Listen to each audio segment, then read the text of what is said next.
ಜ್ಞಾನಾನಂದಮಯಂ ದೇವಂ ನಿರ್ಮಲಸ್ಫಟಿಕಾಕೃತಿಂ ಆಧಾರಂ ಸರ್ವವಿದ್ಯಾನಾಂ ಹಯಗ್ರೀವಮುಪಾಸ್ಮಹೇ.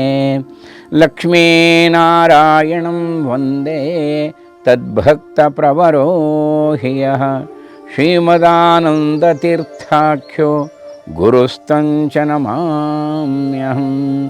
ಅರ್ಥಿಕಲ್ಪಿತಕಲ್ಪೋಯಂ ಪ್ರತ್ಯರ್ಥಿಗಜಕೇಸರಿ ವ್ಯಾಸತೀರ್ಥಗುರುರ್ಭೂಯಾತ್ ಅಸ್ಮದಿಷ್ಟಾರ್ಥಸಿದ್ಧಯೇ. ನಮೋಸ್ತುತೆ ವ್ಯಾಸವಿಶಾಲಬುದ್ಧೇ ಪುಲ್ಲಾರವಿಂದಾಯತಪತ್ರನೇತ್ರಃ. ಯೇನ ತ್ವಯಾ ಭಾರತತೈಲಪೂರ್ಣಃ ಪ್ರಜ್ವಾಲಿತೋ ಜ್ಞಾನಮಯಪ್ರದೀಪಃ. ಪೂಜ್ಯಾಯ ರಾಘವೇಂದ್ರಾಯ ಸತ್ಯಧರ್ಮರತಾಯ ಚ ಭಜತಾಂ ಕಲ್ಪವೃಕ್ಷಾಯ ನಮತಾನ್ ಕಾಮಧೇನವೇ. ಉತ್ತರಂ ಯಃ ಸಮುದ್ರಶ್ಚ ಹಿಮಾದ್ರಶ್ಚೈವ ದಕ್ಷಿಣಂ ವರ್ಷಂ ತದ್ಭಾರತಂ ನಾಮ ಭಾರತೀ ಯತ್ರ ಸಂತತಿ. ವಿಷ್ಣು ಪುರಾಣದಲ್ಲಿ ಅದ್ಭುತವಾದಂಥ ಈ ಶ್ಲೋಕ ಅಡಕವಾಗಿದೆ. ಉತ್ತರಂ ಯಃ ಸಮುದ್ರಶ್ಚ ಹಿಮಾದ್ರಶ್ಚೈವ ದಕ್ಷಿಣಂ ವರ್ಷಂ ತದ್ಭಾರತಂ ನಾಮ ಭಾರತೀ ಯತ್ರ ಸಂತತಿ.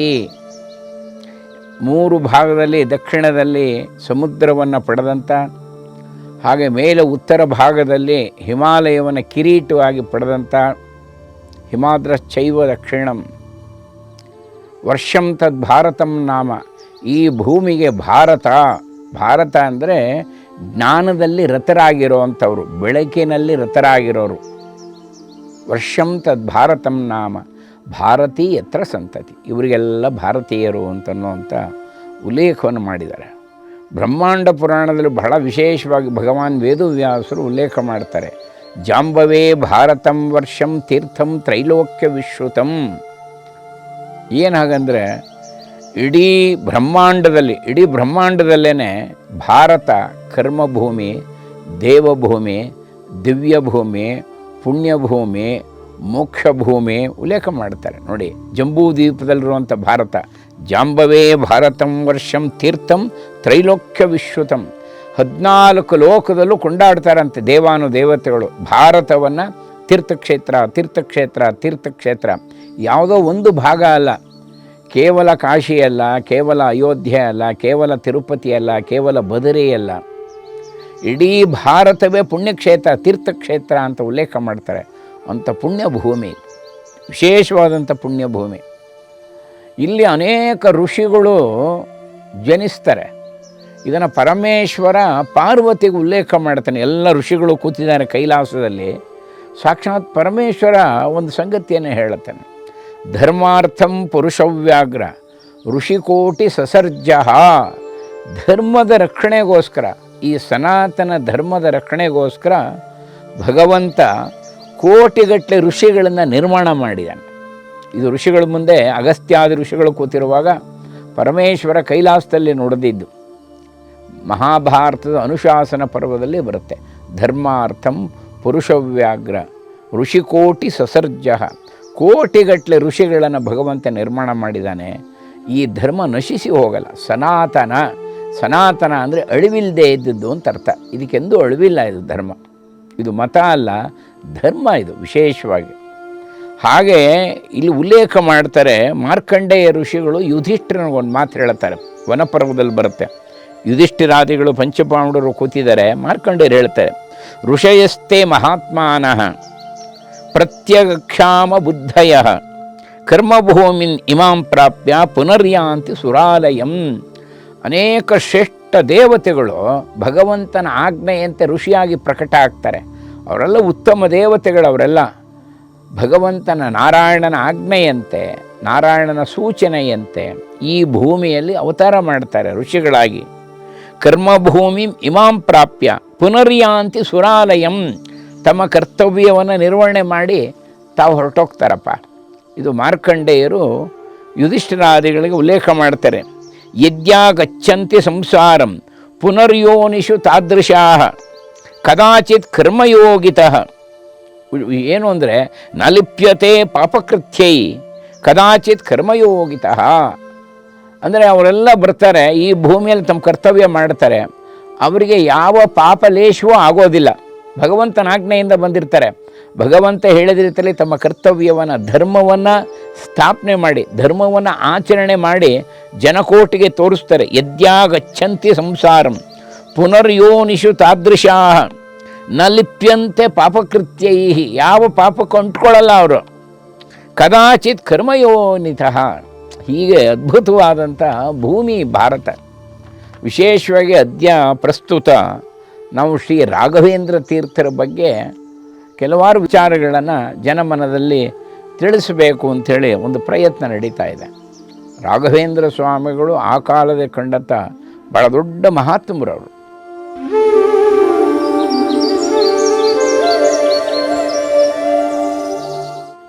ಪರ್ವ ಕಾಲದಲ್ಲಿ, ಸಂಧಿ ಕಾಲದಲ್ಲಿ ಜನಿಸ್ತಾರೆ ರಾಘವೇಂದ್ರ ಸ್ವಾಮಿಗಳು. ಅದ್ಭುತ, ಅಚಿಂತ್ಯ, ಅಮೋಘ.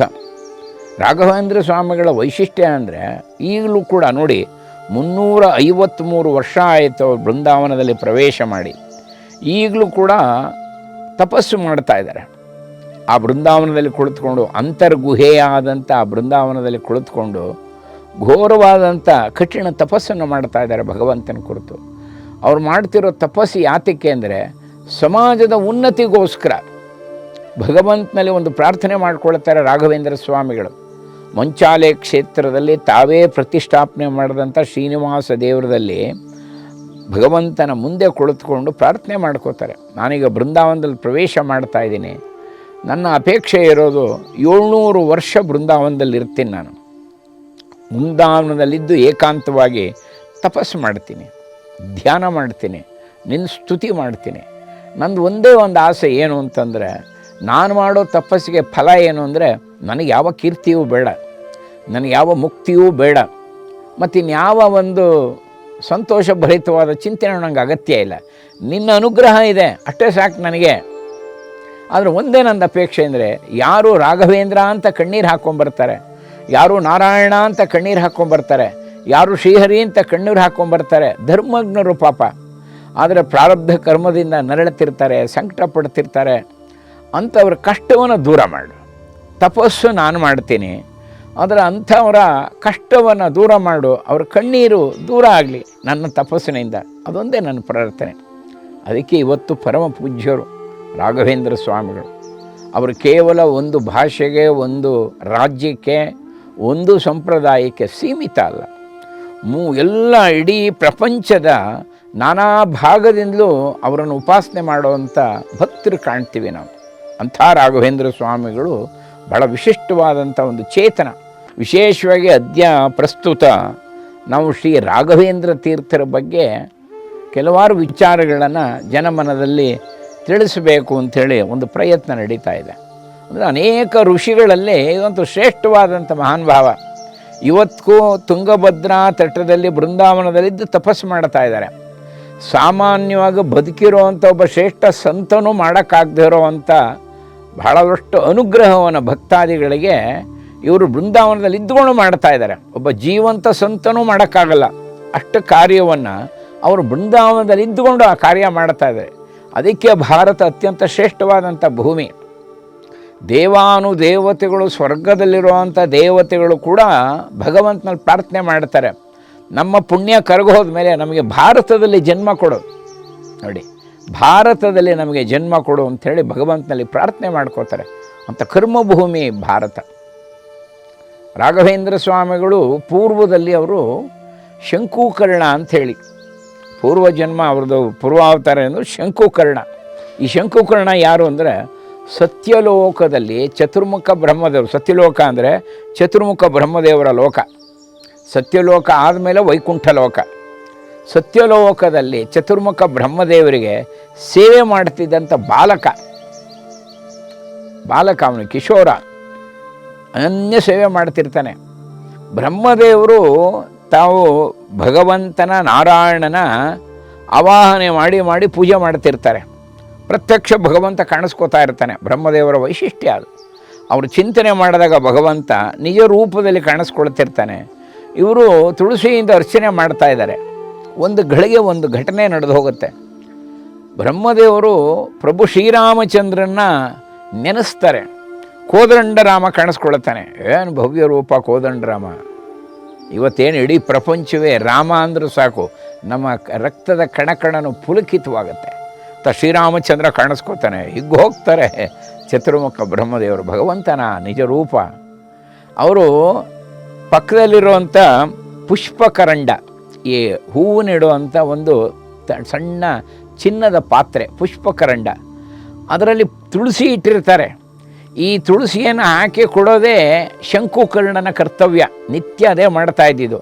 ತುಳಸಿ ಹಾಕಿ ಬ್ರಹ್ಮದೇವರಿಗೆ ಅದನ್ನು ಕೊಡ್ತಿದ್ದ. ಅದನ್ನು ತಗೊಂಡು ಅವರು ರಾಮದೇವರಿಗೆ ಪೂಜೆ ಮಾಡಬೇಕು ಅಂತೇಳಿ ಕೈ ಹಾಕ್ತಾರೆ. ಪುಷ್ಪಕರಂಡದಲ್ಲಿ ತುಳಸಿನೇ ಇರೋಲ್ಲ, ಪೂರ್ತಿ ಅದು ಖಾಲಿ ಆಗಿಬಿಟ್ಟಿದೆ. ಅದರಲ್ಲೇನು ಉಳಿದಿರೋದಿಲ್ಲ, ಶೇಷ. ನೋಡ್ತಾರೆ, ರಾಮದೇವರು ಕಾಣಿಸ್ಕೊಂಡಿದ್ದಾರೆ, ಇಲ್ಲಿ ತುಳಸಿ ಇಲ್ಲ. ಪಕ್ಕದಲ್ಲಿ ನೋಡ್ತಾರೆ, ಇವನು ಕಣ್ಣು ಮುಚ್ಚಿಕೊಂಡು ಬಿಟ್ಟಿದ್ದಾನೆ ಧ್ಯಾನದಲ್ಲಿ. ಯಾಕೆಂದರೆ ಅಲ್ಲಿ ಮಾತೆ ಸರಸ್ವತಿ ಆ ಸತ್ಯಲೋಕದಲ್ಲಿ ವೀಣೆಯನ್ನು ನುಡಿಸ್ತಾ ಇದ್ದಾಳೆ ಆನಂದವಾಗಿ. ಏನು ವೀಣೆಯ ವೈಭವ! ಅನೇಕ ಋಷಿಗಳು ಸ್ತುತಿ ಮಾಡ್ತಾ ಇದ್ದಾರೆ ಅವರ ವೈಭವ ನೋಡಿ. ಪ್ರಭು ಶ್ರೀರಾಮಚಂದ್ರ ಕಾಣಿಸ್ಕೊಂಡಿದ್ದಾನೆ. ಸಾಕ್ಷಾತ್ ವಾಗ್ದೇವಿಯಾದಂಥ ಸರಸ್ವತಿ ವೀಣೆಯನ್ನು ನುಡಿಸ್ತಾ ಇದ್ದಾಳೆ. ಇದರಲ್ಲಿ ಆನಂದ ಪಡ್ತಾ ಇದ್ದಾನೆ ತನ್ನ ಹೃದಯ ಕಮಲದಲ್ಲಿ. ಶಂಕುಕರ್ಣ, ಈ ಬ್ರಹ್ಮದೇವರು ಒಂದ್ಸರಿ ಕೂಗ್ತಾರೆ ಶಂಕುಕರ್ಣ ಅಂದರೆ ಈ ಪುಷ್ಪಕರ್ಣದಲ್ಲಿ ತುಳಸಿ ಇಲ್ವಲ್ಲ ಅಂತ ಅವರು ಚಿಂತನೆ. ರಾಮದೇವರು ಪೂಜೆ ಮಾಡಬೇಕು, ಸಂಭ್ರಮ, ಅದು ಮುಖ್ಯ. ಅದು ರಾಮನ ಚರಣಕ್ಕೆ ತುಳಸಿ ಹಾಕಬೇಕು ಅಂತ 2 ಸಲ ಕೂಗ್ತಾರೆ. ಆದರೆ ಇವನು ಎಚ್ಚೆತ್ಕೊಳ್ಳಲ್ಲ. ಆನಂದವಾಗಿ ತಾನು ಹೃದಯ ಕಮಲದಲ್ಲಿ ಆನಂದ ಅನುಭವಿಸ್ತಾ ಇದ್ದಾನೆ ಶಂಕುಕರ್ಣ. ಗಟ್ಟಿಯಾಗಿ ಒಂದ್ಸಲಿ ಕೂಗ್ತಾರೆ, ಹೇ ಶಂಕುಕರ್ಣ ಅಂತ. ಕಣ್ಣು ಬಿಡ್ತಾನೆ. ಕಣ್ಣು ಬಿಟ್ಟವನು ಏನು ಮಾಡ್ತಾನೆ, ಆ ಕರಂಡದಲ್ಲಿ ತುಳಸಿ ಇರೋಲ್ಲ, ನಕ್ಕು ಬಿಡ್ತಾನೆ. ಕೆಲವರು ತಪ್ಪು ಮಾಡಿದಾಗ ನಕ್ಕು ಬಿಡ್ತಾನೆ. ಬ್ರಹ್ಮದೇವ್ರಿಗೆ ಸಿಟ್ಟು ಬಂದುಬಿಡುತ್ತೆ. ಆ ಪುಷ್ಪಕರಂಡದಲ್ಲಿ ತುಳಸಿ ಇಟ್ಕೊಳ್ದೇನೆ ನಗತ್ಯ ನೀನು ರಾಕ್ಷಸ ಯೋನಿಯಲ್ಲಿ ಹುಟ್ಟುಬಿಡು ಅಂತೇಳಿ ಶಾಪ ಕೊಟ್ಬಿಡ್ತಾರೆ. ಬೆಚ್ಚಿ ಬಿದ್ದು ಬಿಡ್ತಾನೆ ಪಾಪ ಆ ಹುಡುಗ. ರಾಕ್ಷಸ ಯೋನಿಯಲ್ಲಿ ನೀನು ಜನ್ಮ ತಾಳು ಅಂತ ಶಾಪ ಕೊಟ್ಬಿಡ್ತಾರೆ. ಆ ರಾಮದೇವರು ಕಾಣಿಸ್ಕೊಂಡಂಥ ರಾಮದೇವರು ನಕ್ಕಿ ಅದೃಶ್ಯರಾಗ್ಬಿಡ್ತಾರೆ. ಶ್ರೀರಾಮಚಂದ್ರನ ಮುಗುಳ್ನಗೆ ರಾಮಚಂದ್ರ ದೇವರು ಅದೃಶ್ಯ ಆಗಿಬಿಡ್ತಾರೆ. ಏನು ಇಡೀ ಏನು ವಾತಾವರಣನೇ ಸ್ತಬ್ಧ ಆಗಿಬಿಡುತ್ತೆ. ಯಾವ ಬ್ರಹ್ಮದೇವರ ಆ ಥರ ಅಂದುಬಿಟ್ರೋ ಸ್ತಬ್ಧ ಆಗಿಬಿಡುತ್ತೆ. ಶಂಕುಕರ್ಣ ಪ್ರಾರ್ಥನೆ ಮಾಡ್ಕೋತಾನೆ, ಎಂಥ ಶಾಪ ಕೊಟ್ಬಿಟ್ರಿ ನನಗೆ, ನೀನು ರಾಕ್ಷಸ ಯೋನಿಯಲ್ಲಿ ಹುಟ್ಟು ಅಂತೇಳಿ ಶಾಪ ಕೊಟ್ಬಿಟ್ರ. ಏನೋ ನನ್ನಿಂದ ಅಪರಾಧ ಆಗಿದ್ದು ನಿಜ. ಆ ವೀಣೆಯನ್ನು ಕೇಳ್ತಾ ಆನಂದಲ್ಲಿ ನಾನು ಮೈ ಮರೆತುಬಿಟ್ಟೆ. ಏನು ಮಾಡ್ತಾಯಿದ್ದೀನಿ ಅನ್ನೋದೇ ಗೊತ್ತಿಲ್ಲ, ಪ್ರಜ್ಞೆ ಇಲ್ಲ ನನಗೆ, ತಪ್ಪು ಮಾಡಿಬಿಟ್ಟೆ.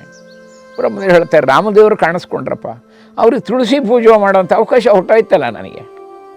ಎಷ್ಟು ಕ್ಷಣ ಇರ್ತಾನೆ ಭಗವಂತ, ಅವಕಾಶ ಹೊಟ್ಟೋಯ್ತಾರೆ. ಎಷ್ಟು ದೊಡ್ಡ ತಪ್ಪು ಮಾಡಿದೆ. ತುಳಸಿ ಹಾಕ್ಕೊಳಿದ್ದನು ಆ ಪುಷ್ಪಕರಂಡದಲ್ಲಿ ತುಳಸಿ ಹಾಕ್ಕೊಳ್ಬಾರ್ದ. ಆದರೆ ಶಾಪ ಕೊಟ್ಬಿಟ್ಟಿದ್ದಾರೆ. ಸರಸ್ವತಿ ದೇವಿನೂ ಹೇಳ್ತಾರೆ, ಪಾಪ ಮಗು ಎಷ್ಟು ಸೇವೆ ಮಾಡ್ತಾ ಇದ್ದ, ಅವನಿಗೆ ಎಂಥ ಶಾಪ ಕೊಟ್ಬಿಟ್ರೆ. ಬ್ರಹ್ಮದೇವರಿಗೆ ಅನಿಸುತ್ತೆ, ಎಂದೂ ಕೋಪ ಮಾಡಿಕೊಂಡರಲ್ಲ ಬ್ರಹ್ಮದೇವರು, ಭಗವಂತನ ಹಿರಿಯ ಪುತ್ರ, ಎಂದೂ ಕೋಪಿಸ್ಕೊಂಡವರಲ್ಲ. ಅವರೇ ಮನಸ್ಸಿನಲ್ಲಿ ಮನನ ಮಾಡ್ಕೋತಾರೆ ಅಂತರ್ಮುಖಿಯಾಗಿ. ನಮ್ಮಲ್ಲಿ ಒಂದು ಒಳ್ಳೆಯ ಶ್ರೇಷ್ಠವಾದ ಗುಣ ಹೇಳ್ತಾರೆ, ಋಷಿಮುನಿಗಳಿಗೆ ಇತ್ತದು, ಬ್ರಹ್ಮರ್ಷಿಗಳಿಗೆ. ಏನದು ಅಂದರೆ ಪ್ರತಿಸ್ಮೃತಿ ಅಂತ. ಅವರು ಧ್ಯಾನ ಮಾಡಿದ್ರೆ ಏನು ಆಗ್ತಾ ಇದೆ ಅಂತ ಗೊತ್ತಾಗೋದು. ಎಷ್ಟೋ ಸಲ ಧ್ಯಾನ ಮಾಡಿದ್ರೆ ಎಲ್ಲಿ ಏನು ನಡೀತಿದೆ ಅಂತ ಅವರ ಮನಪಟಲದಲ್ಲಿ ಗೊತ್ತಾಗೋದು. ಅದಕ್ಕೆ ಪ್ರತಿಸ್ಮೃತಿ ಅಂತ. ಬ್ರಹ್ಮದೇವರು ನೋಡ್ತಾರೆ, ನಾನು ಯಾಕೆ ಈ ಥರ ಶಾಪ ಕೊಟ್ಟೆ, ಅವನಿಗೆ ಯಾಕೆ ಈ ಥರ ಹೇಳಿದೆ. ಆಮೇಲೆ ಗೊತ್ತಾಗುತ್ತೆ, ಇದು ಭಗವಂತಂದೇ ಸಂಕಲ್ಪ ಆಯಿತು, ಇದು ನಾನಲ್ಲಪ್ಪ, ಅದು ನಾನು ಕೊಟ್ಟೆ. ಆ ಮನಸ್ಸನ್ನು ನಿಯಂತ್ರಣ ಮಾಡೋನು ಭಗವಂತ, ಬುದ್ಧಿಯನ್ನು ನಿಯಂತ್ರಣ ಭಗವಂತ, ಅವನದೇ ಇಚ್ಛೆ ಇದು. ಆಗ ಹೇಳ್ತಾರೆ ಶಂಕುಕರ್ಣ, ನಾನೇ ಮಾಡಿದೆ ಅಂತ ತಿಳ್ಕೊಬೇಡಪ್ಪ, ನಾಹಂ ಕರ್ತ ಹರಿಹಿ ಕರ್ತ, ಇದು ಭಗವಂತನ ಇಚ್ಛೆಯಪ್ಪ. ನೀನು ರಾಕ್ಷಸ ಯೋನಿಯಲ್ಲಿ ಹುಟ್ಟೋದು ನಿಜ, ಆದರೆ ಒಳ್ಳೆ ಭಾಗವತೋತ್ತಮ ಆಗ್ತಿ, ಒಳ್ಳೆ ಉತ್ತಮ ಭಾಗವತೋತ್ತಮ ಆಗ್ತಿ. ಅಷ್ಟೇ ಅಲ್ಲ, ಭಗವಂತ ನಿನಗೆ ದರ್ಶನ ಕೊಡ್ತಾನೆ. ವಿಶೇಷವಾದ ಒಂದು ಅವತಾರ ಆಗುತ್ತೆ ಭಗವಂತಂದು, ನಿನ್ನಿಂದಾಗಿ ಆ ಅವತಾರ ಆಗುತ್ತೆ. ಕೀರ್ತಿವಂತನಾಗ್ತೀಯಪ್ಪ ಪ್ರಹ್ಲಾದ. ಅದು ನೀ ರಾಕ್ಷಸ ಯೋನಿಯಲ್ಲಿ ಹುಟ್ಟೋದಂತೂ ನಿಜ, ಆದರೆ ಭಾಗವತೋತ್ತಮ ಆಗ್ತಿ. ನೀನು ಭಗವಂತನ ವಿರೋಧಿ ಆಗಲ್ಲ, ಭಗವಂತನ ಪೂರಕನಾಗ್ತಿ. ಇದು ಭಗವಂತನ ಇಚ್ಛೆ ಅಂತೇಳಿ ಹೇಳ್ತಾರೆ. ಆ ಶಂಕುಕರ್ಣನೇ ಹಿರಣ್ಯಕಶಿಪುನಲ್ಲಿ ಪ್ರಹ್ಲಾದನಾಗಿ ಜನಿಸ್ತಾನೆ. ಇದನ್ನು ವೈಭವ ನೋಡ್ತೀವಿ. ಇದನ್ನು ಸ್ವತಃ ನಾರಾಯಣ ದೇವರು ಭಾಗವತಲ್ಲಿ ಉಲ್ಲೇಖ ಮಾಡ್ತಾರೆ. ಭಾಗವತಲ್ಲಿದೆ, ಎಲ್ಲ ದೇವಾನುದೇವತೆಗಳು ನರಸಿಂಹದೇವರನ್ನು ಸಾಕ್ಷಾತ್ ನಾರಾಯಣನ ವೈಕುಂಠಕ್ಕೋ ಪ್ರಾರ್ಥನೆ ಮಾಡ್ತಾರೆ. ಹಿರಣ್ಯಕಶಿಪು ಕಾಟ ನಾವು ತಪ್ಪಿಸ್ಕೊಳ್ಳೋಕ್ಕಾಗಲ್ಲ, ತುಂಬ ಭಯಂಕರವಾಗಿ ಪೀಡಿಸ್ತಾ ಇದ್ದಾನೆ, ಧರ್ಮಗ್ಲಾನಿ ಆಗ್ತಾ ಇದೆ, ಯಾಗ ಯಜ್ಞಗಳು ನಿಲ್ಲಿಸ್ತಾ ಇದ್ದಾನೆ, ಗೋಹತ್ಯೆಗಳು ನಡೀತಾ ಇದೆ. ಇದೆಲ್ಲ ಪ್ರಾರ್ಥನೆ ಮಾಡಿದಾಗ ನಾರಾಯಣ ದೇವರು ಒಂದು ಮಾತು ಹೇಳ್ತಾರೆ, ಸ್ವಲ್ಪ ದಿವಸ ನೀವೆಲ್ಲ ಸಂಯಮದಿಂದ ಇರಿ. ಅವನಿಗೊಬ್ಬ ಪುತ್ರ ಹುಟ್ಟುತ್ತಾನೆ, ಆ ಪುತ್ರನಿಗೆ ಅವನು ಹಿಂಸೆ ಮಾಡುವಾಗ ನಾನು ಅವನನ್ನು ಮರ್ದನ ಮಾಡ್ತೀನಿ. ಏನೇ ಅವರ ಪಡೆದಿದ್ರೂ ಪರವಾಗಿಲ್ಲ. ನಿರ್ವೈರಾಯ ಪ್ರಶಾಂತಾಯ ಸ್ವಸುತಾಯ ಮಹಾತ್ಮನೇ. ನೋಡಿ, ಮಹಾತ್ಮ ಅಂತ ಹೇಳ್ತಾನೆ ಭಗವಂತ. ಅವನಿಗೊಬ್ಬ ಮಹಾತ್ಮ ಮಗನಾಗಿ ಹುಟ್ಟುತ್ತಾನೆ. ಮಹಾತ್ಮ ಪ್ರಹ್ಲಾದಾಯ ಯದಾ ದುಃಖೇದ್ದ, ಪ್ರಹ್ಲಾದ ಅಂತ ಮಗ ಹುಟ್ಟುತ್ತಾನೆ. ಅವನಿಗೆ ಒಂದು ದ್ರೋಹ ಬಗೆದಾಗ ನಿಶ್ಶೇಪಿ ವರೋರ್ಜಿತಂ, ಅವನಿಗೆ ಎಷ್ಟೇ ವರ ಇದ್ದರೂ ಕೂಡ ಹಿರಣ್ಯಕಶಿಪು ನಾನು ಸಂಹಾರ ಮಾಡ್ತೀನಿ ಭಗವಂತ ಹೇಳ್ತಾನೆ. ನೋಡಿ, ಭಗವಂತನೇ ರಾಘವೇಂದ್ರ ಸ್ವಾಮಿಗಳೇ ಪ್ರಹ್ಲಾದನಿಗೆ ಮಹಾತ್ಮ. ಪ್ರಹ್ಲಾದ ಯದಾ ದೃಹ್ಯೇದ್ದ ನಿಶ್ಶೇಪಿ ವರೋರ್ಜಿತಂ ನಿರ್ವೈರಾಯ ಪ್ರಶಾಂತಾಯ ಸ್ವಸುತಾಯ ಮಹಾತ್ಮನೇ. ಯಾರನ್ನು ದ್ವೇಷಿಸಲ್ಲ, ಪ್ರಶಾಂತವಾದಂಥ ವ್ಯಕ್ತಿತ್ವ ಉಳ್ಳಂಥ ಅತ್ಯಂತ ಶೀಲವಂತನಾದಂಥ ಮಗ ಹುಟ್ಟುತ್ತಾನೆ ಪ್ರಹ್ಲಾದ ಅಂತ. ಆ ಪ್ರಹ್ಲಾದನ ಇವನು ಹಿಂಸೆ ಮಾಡುವಾಗ ನಾನು ಅವನು ಸಂಹಾರ ಮಾಡ್ತೀನಿ, ಅಲ್ಲಿವರೆಗೂ ನೀವೆಲ್ಲ ತಾಳ್ಮೆಯಿಂದ ಇರಿ, ನಿರೀಕ್ಷೆ ಮಾಡ್ತಾಯಿರಿ ಅಂತ ಭಗವಂತನ ಆಜ್ಞೆಯಾಗತ್ತೆ. ಆ ಶಂಕುಕರ್ಣನೇ, ಬ್ರಹ್ಮದೇವರ ಸೇವೆ ಮಾಡ್ತಾರೆ ಶಂಕುಕರ್ಣನೇ ಸ್ವತಃ ಪ್ರಹ್ಲಾದನಾಗಿ ಜನಿಸ್ತಾನೆ. ಆ ಪ್ರಹ್ಲಾದ ರಾಜರೇ ಮುಂದೆ ರಾಘವೇಂದ್ರ ಸ್ವಾಮಿಗಳು. ಅವರು ಚರಿತ್ರೆಯನ್ನು ಹೀಗೆ ನಿರಂತರವಾಗಿ ನಾವು ಶ್ರವಣ ಮಾಡೋಣ. ರಾಘವೇಂದ್ರ ಸ್ವಾಮಿಗಳು ಜನಿಸಿದ್ದು ಈಗಿನ ಪ್ರಸ್ತುತ ತಮಿಳುನಾಡಿನ ಭುವನಗಿರಿಯಲ್ಲಿ. ಅವರು ಬೃಂದಾವನಸ್ಥರಾಗಿದ್ದು ಆಂಧ್ರ ಪ್ರದೇಶದ ಮಂತ್ರಾಲಯದಲ್ಲಿ. ಆದರೆ ಕರ್ನಾಟಕದ ಹೆಮ್ಮೆಯ ಪುರುಷ. ಇದೊಂದು ವೈಶಿಷ್ಟ್ಯ ರಾಘವೇಂದ್ರ ಸ್ವಾಮಿಗಳದು. 1621ರಿಂದ 1671ರವರೆಗೂ 50 ವರ್ಷ ಶ್ರೇಷ್ಠ ಸನ್ಯಾಸ ಜೀವನವನ್ನು ಸ್ವೀಕಾರ ಮಾಡಿ ಪರಮಹಂಸ ಸ್ಥಾನವನ್ನು ಪಡೆದು ಇಡೀ ಭಾರತಾದ್ಯಂತ ಪರ್ಯಟನೆ ಮಾಡ್ತಾರೆ. ಧರ್ಮದ ಸ್ಥಾಪನೆಯನ್ನು ಮಾಡ್ತಾರೆ.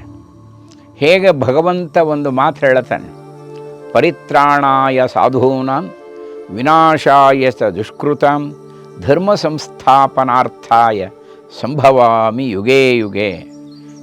ಶ್ರೀಕೃಷ್ಣ ಹೇಳಿದ ಮಾತನ್ನೇ ಕೃಷ್ಣನ ಅನನ್ಯ ಭಕ್ತರಾದಂಥ ರಾಘವೇಂದ್ರ ಸ್ವಾಮಿಗಳು ಧರ್ಮದ ಸ್ಥಾಪನೆಯನ್ನು ಮಾಡ್ತಾರೆ. ಭಗವಂತನ ವೈಶಿಷ್ಟ್ಯವನ್ನು ಎಲ್ಲ ಕಡೆ ಉಲ್ಲೇಖ ಮಾಡ್ತಾರೆ. ಇದು ಅವರಲ್ಲಿದ್ದಂಥ ಒಂದು ಧೀಮಂತ ಶಕ್ತಿ ರಾಘವೇಂದ್ರ ಸ್ವಾಮಿಗಳದು. ಅವರು ಜೀವನ ಹೇಗಿತ್ತು ಅವರ ಪೂರ್ವಾಶ್ರಮದಲ್ಲಿ ಅಂದರೆ ಅತ್ಯಂತ ಬಡತನದಲ್ಲಿದ್ದಂಥವರು.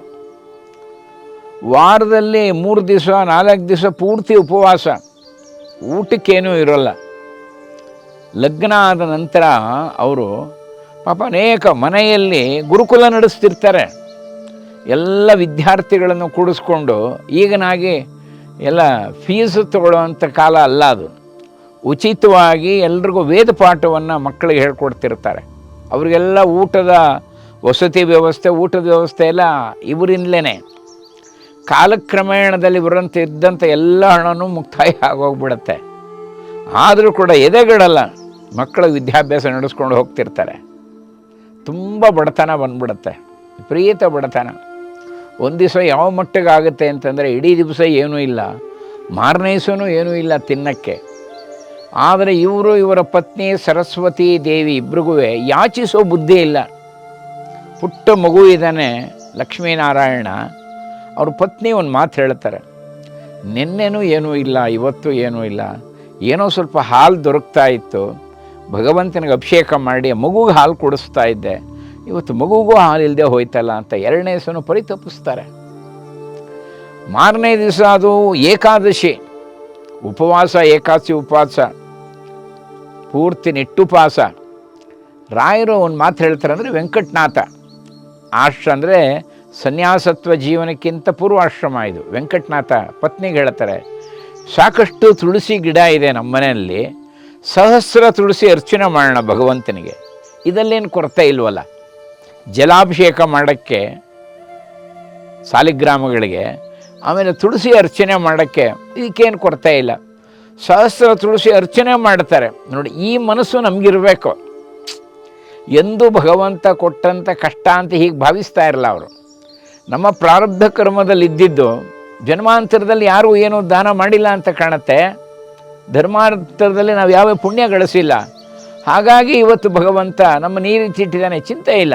ಎಂದೂ ಭಗವಂತನ ನಿಂದನೆ ಮಾಡ್ತಿರಲಿಲ್ಲ ದಂಪತಿಗಳು. ಹಾಗೆ ಅನ್ಕೋತಾರೆ, ಪೂಜೆ ಮಾಡ್ತಾ ಇದ್ದಾರೆ ನೋಡಿ. ಇದ್ದಕ್ಕಿದ್ದಾಗೆ ಒಂದು ಘಟನೆ ನಡೆಯುತ್ತೆ. ಮನೆಯ ಬಾಗ್ಲತ್ರ ಒಬ್ಬ ವ್ಯಕ್ತಿ ಬರ್ತಾನೆ, ಕೂಗ್ತಾನೆ, ಅಮ್ಮ ವೆಂಕಟನಾಥ ಪಂಡಿತರ ಮನೆ ಇದೇನಾ ಅಂತ ಕೂಗ್ತಾನೆ. ಹೊರಗಡೆಯಿಂದ ಕೂಗ್ತಾ ಇದ್ದಾನೆ. ಆಕೆ ಬಾಗ್ಲತ್ತಿದ್ದು, ಯಾರು ತಾವು ಅಂದರೆ, ಅಮ್ಮ ನನ್ನ ಹೆಸರು ಶಿವಸ್ವಾಮಿ ಅಂತೇಳಿ, ಇವತ್ತು ಒಳ್ಳೆ ಬೆಳಗಿನ ಜಾವ ನನಗೆ ತಿರುಪತಿ ತಿಮ್ಮಪ್ಪ ಸ್ವಪ್ನದಲ್ಲಿ ಬಂದ ಹಾಗಾಯಿತು, ಭಗವಂತನ ಆಜ್ಞೆ ಆಯಿತು. ಅಲ್ಲ ಕಣಯ್ಯ, ನಿನ್ನ ತೋಟದಲ್ಲಿ ಎಲ್ಲ ಹಣ್ಣುಗಳು ಚೆನ್ನಾಗಿ ಬರೋ ಹಾಗೆ ಮಾಡಿದ್ದೀನಿ, ನಿನ್ನ ಹಸುಗಳೆಲ್ಲ ಸುರಕ್ಷಿತವಾಗಿದ್ದು ಬೇಕಾದಷ್ಟು ಹಾಲು ಕೊಡೋ ಹಾಗೆ ನಿಂಗೆ ಅನುಗ್ರಹ ಮಾಡಿದ್ದೀನಿ, ನೀನು ನನ್ನನ್ನು ಪ್ರಾರ್ಥನೆ ಮಾಡಿಕೊಂಡೆ, ನಿನ್ನ ಪ್ರಾರ್ಥನೆಯನ್ನು ಸಲ್ಲಿಸಿದ್ದೀನಿ ನಾನು ಆದರೆ ನೀನು ಕೃತಜ್ಞನಾಗಿದೆ, ಮರ್ತುಬಿಟ್ಟೇನು? ಆಗ ನಾನೇ ಪ್ರಾರ್ಥನೆ ಮಾಡಿಕೊಂಡೆ, ಸ್ವಾಮಿ ನಾನು ತಿರುಪತಿಗೆ ಬರೋಕ್ಕಾಗಲಿಲ್ಲ, ಈಗ ಬರ್ತೀನಿ, ಈ ವಾರದಲ್ಲೇ ಬರ್ತೀನಿ, ನಂಗೆ ಬರೋಕ್ಕಾಗಲಿಲ್ಲ, ಕ್ಷಮಿಸು ಸ್ವಾಮಿ, ನೀನೇ ನನ್ನ ತಿರುಪತಿಗೆ ಬರಬೇಡ, ನನ್ನ ಪರಮ ಭಕ್ತ ನಿನ್ನ ಊರಿನಲ್ಲೇ ಇದ್ದಾನೆ ಪಂಡಿತ ವೆಂಕಟನಾಥ, ನನ್ನ ಪರಮ ಭಕ್ತ, ಕೂಡಲೇ ಹೋಗಿ ಅವನಿಗೆ ಸ್ವಲ್ಪ ಫಲಗಳನ್ನು ಹಣ್ಣುಗಳನ್ನು ಕೊಡು, ಗೋಕ್ಷೀರವನ್ನು ಹಸುವಿನ ಹಾಲನ್ನು ಕೂಡಲೇ ಹೋಗಿ ಕೊಟ್ಟು ಅವನಿಂದ ಆಶೀರ್ವಾದ ಪಡ್ಕೊ. ಈ ಮಾತು ಕೇಳದೆ ಬೆಳಗಿನ ಜಾವ ತಕ್ಷಣ ಎದ್ದೆ, ಅಮ್ಮ ನಾನು ಈ ಹಾಲು ತಂದಿದ್ದೀನಿ, ಅವರಿವ್ರನ್ನ ಕೇಳ್ಕೊಂಡು ಬಂದೆ, ವೆಂಕಟನಾಥ ಪಂಡಿತರ ಮನೆ ಎಲ್ಲಿ ಅಂತ ಕೇಳ್ಕೊಂಬಂದೆ, ನೀವು ಇಲ್ಲಿ ವಾಸ ಮಾಡ್ತಾ ಇದ್ದೀರಾ, ಈ ಹಾಲನ್ನು ದಯವಿಟ್ಟು ತಗೊಳ್ಳಿ, ಇವತ್ತು ಬೆಳಗ್ಗೆ ಹಸುವಿನಿಂದ ಕರೆದಂಥ ಹಾಲು, ಈ ಹಣ್ಣುಗಳು ನಮ್ಮ ತೋಟದ್ದು, ಇದೆಲ್ಲ ಭಗವಂತ ಕೊಟ್ಟಿದ್ದು, ಅವನ ಆಜ್ಞೆಯಿಂದ ತಂದಿದ್ದೀನಿ ಅಂತ ತಂದಿಟ್ಬಿಟ್ಟು ವೆಂಕಟನಾಥ ಅವರಿಗೆ ಅಲ್ಲಿಂದಲೇ ನಮಸ್ಕಾರ ಮಾಡಿ, ದೀರ್ಘದಂಡ ನಮಸ್ಕಾರ ಮಾಡಿ ಶಿವಸ್ವಾಮಿ ಹೊರಟೋಗ್ತಾನೆ. ಇಬ್ಬರು ದಂಪತಿಗಳು ಪರಸ್ಪರ ನೋಡ್ತಾರೆ. ವೆಂಕಟನಾಥನ ಕಣ್ಣಿನಲ್ಲಿ ಆನಂದ ಬಾಷ್ಪ ಬರುತ್ತೆ. ನೋಡಿದ್ಯಾ ಸರಸ್ವತಿ, 2 ದಿವಸದಿಂದ ನಮಗೇನೂ ಇಲ್ಲ ಅಂತ ಇದ್ವಿ, ಭಗವಂತ ನೋಡು ತಕ್ಷಣ ಕಳಿಸ್ಕೊಟ್ಟ. ಆದರೆ ಒಂದೇ ಒಂದು ವಿಷಯ, ಅವನಲ್ಲಿ ಭಗವಂತ ನನ್ನ ಪರಮ ಭಕ್ತ ಇದ್ದಾನೆ ಅಂತ ಹೇಳಿಬಿಟ್ನಲ್ಲ. ನಾನು ಯಾವ ಪರಮ ಭಕ್ತ? ಭಗವಂತನಿಗೊಂಚೂರು ನೈವೇದ್ಯ ಮಾಡೋಕ್ಕೆ ಸ್ವಲ್ಪ ಆಹಾರ ಇಲ್ಲ ನಮ್ಮ ಮನೆಯಲ್ಲಿ, ಭಗವಂತ ನೈವೇದ್ಯ ಮಾಡೋಕ್ಕೆ ಒಂಚೂರು ಸಕ್ಕರೆ ಇಲ್ಲ, ಬೆಲ್ಲ ಇಲ್ಲ, ಇಲ್ಲ ಒಣದ್ರಾಕ್ಷಿ ಇಲ್ಲ, ಏನೂ ಇಲ್ಲ. ಇಂಥ ಈ ಬಡತನ ಇರೋವಂಥ ನನ್ನನ್ನು, ಕಡುಲೋಭಿಯಾದಂಥ ನನ್ನನ್ನು ಭಗವಂತ ಪರಮ ಭಕ್ತ ಅಂತಂದು ಬಿಟ್ಟ ನೋಡಿ. ಅವರ ಚಿಂತನೆ ಹೇಗಿರುತ್ತೆ, ಹಾಗಿತ್ತು ಅವರ ಚಿಂತನೆ. ಆ ಥರ ಬಡತನ, ಆದರೆ ವಿದ್ಯೆಯಲ್ಲಿ ಅಪಾರವಾದಂಥ ವಿದ್ಯೆ, ಸರಸ್ವತಿಯ ಅನುಗ್ರಹವನ್ನು ಪಡೆದಂಥ ಮಹಾನ್ ಭಾವ. ನಿಜವಾಗ್ಲೂ ವೆಂಕಟನಾಥ ತನ್ನ ಜೀವನದಲ್ಲಿ ಸ್ವತಃ ಭಾರತೀ ದೇವಿಯಾದಂಥ ವಿದ್ಯಾ ಸರಸ್ವತಿಯನ್ನು ಪ್ರತ್ಯಕ್ಷ ದರ್ಶನ ಮಾಡಿದಂಥ ಮಹಾನ್ ಭಾವ ವೆಂಕಟನಾಥ. ಸರಸ್ವತಿ ದೇವಿ ಆಜ್ಞೆಯಂತೆಯೇ ಆತ ಸನ್ಯಾಸತ್ವವನ್ನು ಸ್ವೀಕಾರ ಮಾಡಿದ್ದು. ಪ್ರಕಾಂಡ ಪಂಡಿತರು, ಎಂಥ ವಿದ್ವತ್ತು. ಆದರೆ ಲಕ್ಷ್ಮಿಯ ಅಲೌಕಿಕ ಲಕ್ಷ್ಮಿಯ ಅನುಗ್ರಹ ಆಗಿರಲಿಲ್ಲ, ಕಷ್ಟವನ್ನು ಸಹಿಸ್ತಾ ಇದ್ದರು. ಇದು ಬಹಳ ದೊಡ್ಡ ಸಂದೇಶ ನಾವು ಭಾರತೀಯರಿಗೆ. ಭಗವಂತ ಯುಧಿಷ್ಠಿರನಿಗೆ ಒಂದು ಮಾತು ಹೇಳ್ತಾನೆ. ರಾಜಸೂಯಾಗ ಸಮಯದಲ್ಲಿ ಶ್ರೀಕೃಷ್ಣನ ಧರ್ಮರಾಯ ಒಂದು ಮಾತು ಹೇಳ್ತಾನೆ ಯುಧಿಷ್ಠಿರ, ಕೃಷ್ಣ ನಿನ್ನ ಪರಮ ಭಕ್ತರಲ್ಲಿ ಯಾವ ರೀತಿ ಅನುಗ್ರಹ ಮಾಡ್ತೀನಿ ನೀನು, ನಿನ್ನ ಪರಮ ಭಕ್ತರು ತುಂಬ ಹತ್ತಿರದ ಭಕ್ತರಿಗೆ ಯಾವ ರೀತಿ ಅನುಗ್ರಹ ಮಾಡ್ತೀನಿ ಅಂತ ಒಂದು ಪ್ರಶ್ನೆ ಮಾಡ್ತಾನೆ. ಧರ್ಮರಾಯನು ಒಂದು ಕುತೂಹಲ, ನಾನು ಪರಮ ಭಕ್ತ ಕೃಷ್ಣನಿಗೆ ಯಾವ ರೀತಿ ಅನುಗ್ರಹ ಮಾಡ್ತಾನೆ ತಿಳ್ಕೊಳ್ಳೋಣ ಅಂತ. ಆಗ ಶ್ರೀಕೃಷ್ಣ ಹೇಳ್ತಾನೆ, ಸತ್ಯ ಹೇಳ ಧರ್ಮರಾಯ ನಿನಗೆ ಅಂತ. ಹೇಳು ಕೃಷ್ಣ. ಇಬ್ಬರು ಏಕಾಂತದಲ್ಲಿದ್ದಾರೆ. ಕೃಷ್ಣ ಹೇಳ್ತಾನೆ, ನನ್ನ ಪರಮ ಭಕ್ತಿ ನಾನು ಯಾವ ರೀತಿ ಅನುಗ್ರಹ ಮಾಡ್ತೀನಿ ಅಂದರೆ, ಅವನತ್ತಿರೋ ಸಂಪತ್ತೆಲ್ಲ ಕಿತ್ಕೊಂಡು ಬಿಡ್ತೀನಿ, ಅವನಿಗೆ ಯಾವ ಸಂಪತ್ತು ಉಳಿಬಾರ್ದು ಹಾಗೆ ಮಾಡ್ತೀನಿ. ಇದನ್ನು ಕೇಳಿದ ತಕ್ಷಣ ಧರ್ಮರಾಯ ನಾಲ್ಗೆನೇ ಒಣಗಿ ಹೋಗ್ಬಿಡುತ್ತೆ. ನಾವು ನೋಡ್ತೀವಿ ಪುರಂದರದಾಸರು, ಸಂತ ಕನಕದಾಸರು, ಮೀರಾಬಾಯಿ, ಯಾರನ್ನು ನೋಡ್ತೀರಿ ನೀವು, ಇವರೆಲ್ಲ ಇದ್ದ ಸಂಪತ್ತನ್ನು ಕೊಟ್ಟು ಭಗವಂತನ ಹಿಡ್ಕೊಂಡು ಹೋದರು. ಅವರೆಲ್ಲ ಸಂಪತ್ತನ್ನು ಕೊಟ್ಟ ಮೇಲೆ ಭಗವಂತ ಸಿಗ್ತಾನೆ ನೋಡಿ. ಇದು ಭಗವಂತ ಅದಕ್ಕೆ ನಮ್ಮಲ್ಲಿ ನಮ್ಮ ಹಿರಿಯರು, ಭಾರತೀಯರು, ಹಿಂದೂಗಳು ಬಡತನನ ಎಂದು ಕೂಡ ಧಿಕ್ಕರಿಸ್ತಾ ಇರಲಿಲ್ಲ. ಭಗವಂತ ಸಿಕ್ಕೋದೇ ಶ್ರೀಮಂತಿಕೆ ನಮ್ಮಲ್ಲಿ. ಭಗವಂತನ ಇಷ್ಟಪಡ್ತಿದ್ರು, ಸಿರಿವಂತಿಕೆ ಇಷ್ಟಪಡ್ತಿರಲಿಲ್ಲ. ಬಂದರೆ ಏನು ಭಗವಂತ ಕೊಡ್ತಾನೆ ಅದು ಮುಖ್ಯ ಅವರಿಗೆ. ಯಾಕೆಂದರೆ ಶ್ರೀಮಂತಿಗೆ ಬರ್ತಾ ಬರ್ತಾ ಭಗವಂತನಲ್ಲಿ ಭಕ್ತಿ ಕಡಿಮೆ ಆಗ್ತಾ ಹೋಗ್ಬಿಡತ್ತೆ, ಧಿಮಾಕ್ ಬಂದ್ಬಿಡತ್ತೆ. ಆದರೆ ಬಡತನದಲ್ಲಿ ಭಗವಂತನ ಚಿಂತನೆ ಹೆಚ್ಚಿರುತ್ತೆ, ವೈರಾಗ್ಯ ಪ್ರಾಪ್ತಿಯಾಗುತ್ತೆ. ಇದು ಎಲ್ಲರ ಅನುಭವ ಇದು ನೋಡಿ. ಹಾಗೆ ರಾಯರ ಜೀವನದಲ್ಲಿ ಅವರು ಎಂದೂ ಕೂಡ ವೆಂಕಟನಾಥ ದುಃಖಪಟ್ಟಿರಲಿಲ್ಲ. ಭಗವಂತನ ಈ ಅನುಗ್ರಹ ಕ್ಷೀರ ಭಗವಂತ ನಿವೇದನೆ ಮಾಡ್ತಾರೆ. ಒಂದ್ಸಲ ಹಿಂದೆ ಅದೇ ರೀತಿ ಘಟನೆ ಆಗಿಬಿಡತ್ತೆ. ಈ ವೆಂಕಟನಾಥನ ಮನೆಗೆ ಸರಿಯಾದ ಬಾಗಿಲಿಲ್ಲ, ಆ ಚಿಲ್ಕ ಇಲ್ಲ. ಯಾರೋ ಕಳ್ಳರು ಇವರಿದ್ದಂಥ ಪಾತ್ರೆಗಳನ್ನೇ ಕದ್ಕೊಂಡು ಹೊರಟೋಗ್ಬಿಡ್ತಾರೆ. ಇವರಿಗೆ ಆಶ್ಚರ್ಯ. ವೆಂಕಟನಾಥನಿಗೆ ಸರಸ್ವತಿ ದೇವಿ ಕೈಲಿ ಹೇಳ್ತಾರಲ್ಲ, ಈ ಪಾತ್ರೆಯನ್ನು, ಈ ಕೆಟ್ಟೋದ ಪಾತ್ರೆಗಳು, ಯಾವುದೋ ಹಳೆ ಕಾಲದ ಪಾತ್ರೆಗಳು, ಕೆಲವೆಲ್ಲ ತೂತಾಗಿದ್ದ ಪಾತ್ರೆಗಳು ಅವನು ಕದಿಬೇಕಾದ್ರೆ ಆ ಕಳ್ಳಂಗೆ ಇನ್ನೆಷ್ಟು ಬಿಡ್ತಾನ ಇರಬಹುದು. ಇದನ್ನು ಕದ್ಕೊಂಡು ಹೋಗ್ಬೇಕಾರೆ ಪಾಪ ಅವನ ಸ್ಥಿತಿ ಹೇಗಿರಬಹುದು ನೋಡಿ. ಇವ್ರ ಚಿಂತನೆ ಹೀಗಿರುತ್ತೆ, ಕಳ್ಳನ್ನೆಂದನೆ ಮಾಡೋಲ್ಲ, ನನಗಿಂತ ಹೆಚ್ಚು ಅವನಿಗೆ ಬಡತನ ಇರಬಹುದು ಅಂತ ಹೀಗೆ ಚಿಂತನೆ ಮಾಡ್ತಿರ್ತಾರೆ. ಪರಿತ್ರಾಣಾಯ ಸಾಧೂನಾಂ ವಿನಾಶಾಯ ಸ ದುಷ್ಕೃತಾಂ ಧರ್ಮ ಸಂಸ್ಥಾಪನಾರ್ಥಾಯ ಸಂಭವಾಮಿ ಯುಗೇ ಯುಗೇ. ಶ್ರೀಕೃಷ್ಣ ಹೇಳಿದ ಮಾತನ್ನೇ ಕೃಷ್ಣನ ಅನನ್ಯ ಭಕ್ತರಾದಂಥ ರಾಘವೇಂದ್ರ ಸ್ವಾಮಿಗಳು ಧರ್ಮದ ಸ್ಥಾಪನೆಯನ್ನು ಮಾಡ್ತಾರೆ. ಭಗವಂತನ ವೈಶಿಷ್ಟ್ಯವನ್ನು ಎಲ್ಲ ಕಡೆ ಉಲ್ಲೇಖ ಮಾಡ್ತಾರೆ. ಇದು ಅವರಲ್ಲಿದ್ದಂಥ ಒಂದು ಧೀಮಂತ ಶಕ್ತಿ ರಾಘವೇಂದ್ರ ಸ್ವಾಮಿಗಳದು. ಅವರು ಜೀವನ ಹೇಗಿತ್ತು ಅವರ ಪೂರ್ವಾಶ್ರಮದಲ್ಲಿ ಅಂದರೆ ಅತ್ಯಂತ ಬಡತನದಲ್ಲಿದ್ದಂಥವ್ರು. ಈ ವೆಂಕಟನಾಥನ ಮನೆಗೆ ಸರಿಯಾದ ಬಾಗಿಲಿಲ್ಲ, ಆ ಚಿಲ್ಕ ಇಲ್ಲ. ಯಾರೋ ಕಳ್ಳರು ಇವರಿದ್ದಂಥ ಪಾತ್ರೆಗಳನ್ನೇ ಕದ್ಕೊಂಡು ಹೊರಟೋಗ್ಬಿಡ್ತಾರೆ. ಇವರಿಗೆ ಆಶ್ಚರ್ಯ. ವೆಂಕಟನಾಥನಿಗೆ ಇದನ್ನು ಕದ್ಕೊಂಡು ಹೋಗ್ಬೇಕಾರೆ ಪಾಪ ಅವನ ಸ್ಥಿತಿ ಹೇಗಿರಬಹುದು ನೋಡಿ. ಇವ್ರ ಚಿಂತನೆ ಹೀಗಿರುತ್ತೆ. ಅದಾಗಿ ಕೆಲವೇ ದಿವಸದಲ್ಲಿ ಪಂಡಿತ ರಾಮಾಚಾರ್ಯ ಅಂತ ಬರ್ತಾರೆ. ಪಂಡಿತ ರಾಮಾಚಾರ್ಯ ಬಂದು, ವೆಂಕಟನಾಥ, ನಾನು ಕುಂಭಕೋಣಂನಿಂದ ಬರ್ತಾ ಇದ್ದೀನಪ್ಪ. ಗುರುಗಳು ಒಂದು ಮಾತು ಹೇಳಿದ್ದಾರೆ, ಸುಧೀಂದ್ರ ತೀರ್ಥರು ನಿನಗೆ 2 ಸಹಸ್ರ ವರಹಗಳನ್ನು ಕಳಿಸ್ಕೊಟ್ಟಿದ್ದಾರೆ. ಇದು ವೆಂಕಟನಾಥನಿಗೆ ಕೊಡು ಅಂತ ಹೇಳಿ ಕೊಟ್ಟಿದ್ದಾರೆ. ನೀನು ಕೂಡಲೇ ಕುಂಭಕೋಣಕ್ಕೆ ಹೋಗಬೇಕಂತೆ. ನೀವು ನಿಮ್ಮ ಕುಟುಂಬ ಅಲ್ಲೇ ನೆಲೆಸಿ ಅಲ್ಲಿರುವಂಥ ಎಲ್ಲ ವಿದ್ಯಾರ್ಥಿಗಳಿಗೆ ನೀನು ವಿದ್ಯೆಯನ್ನು ಧಾರೆ ಎರಿಬೇಕು ಅಂತ ಗುರುಗಳ ಆಜ್ಞೆ ಆಗಿದೆ. ಇದನ್ನು ಸ್ವತಃ ಶ್ರೀ ವಿಜೇಂದ್ರ ತೀರ್ಥರು ಆಜ್ಞೆ ಮಾಡಿದರು ಸುಧೀಂದ್ರ ತೀರ್ಥರಿಗೆ. ಆ ಪ್ರಕಾರವಾಗಿ ಸುಧೀಂದ್ರ ತೀರ್ಥರು ತಮ್ಮಲ್ಲಿರೋ ಜ್ಞಾನವನ್ನು ನಿನಗೆ ಧಾರೆ ಎರೀತಾರೆ. ನಿನ್ನಲ್ಲಿರುವಂಥ ಜ್ಞಾನವನ್ನು ನೀನು ಎಲ್ಲ ವಿದ್ಯಾರ್ಥಿಗಳಿಗೆ ವಿದ್ಯೆಯನ್ನು ಹೇಳಿಕೊಡಬೇಕು. ಅದಕ್ಕೋಸ್ಕರ ನೀನು ಕುಂಭಕೋಣದಲ್ಲೇ ನೆಲೆಸಬೇಕು ಅಂಥೇಳಿ ಗುರುಗಳ ಆಜ್ಞೆ ಆಗಿದೆ. ನಾಳೆನೇ ಕೂಡಲೇ ಹೊರಡಬೇಕಂತೆ.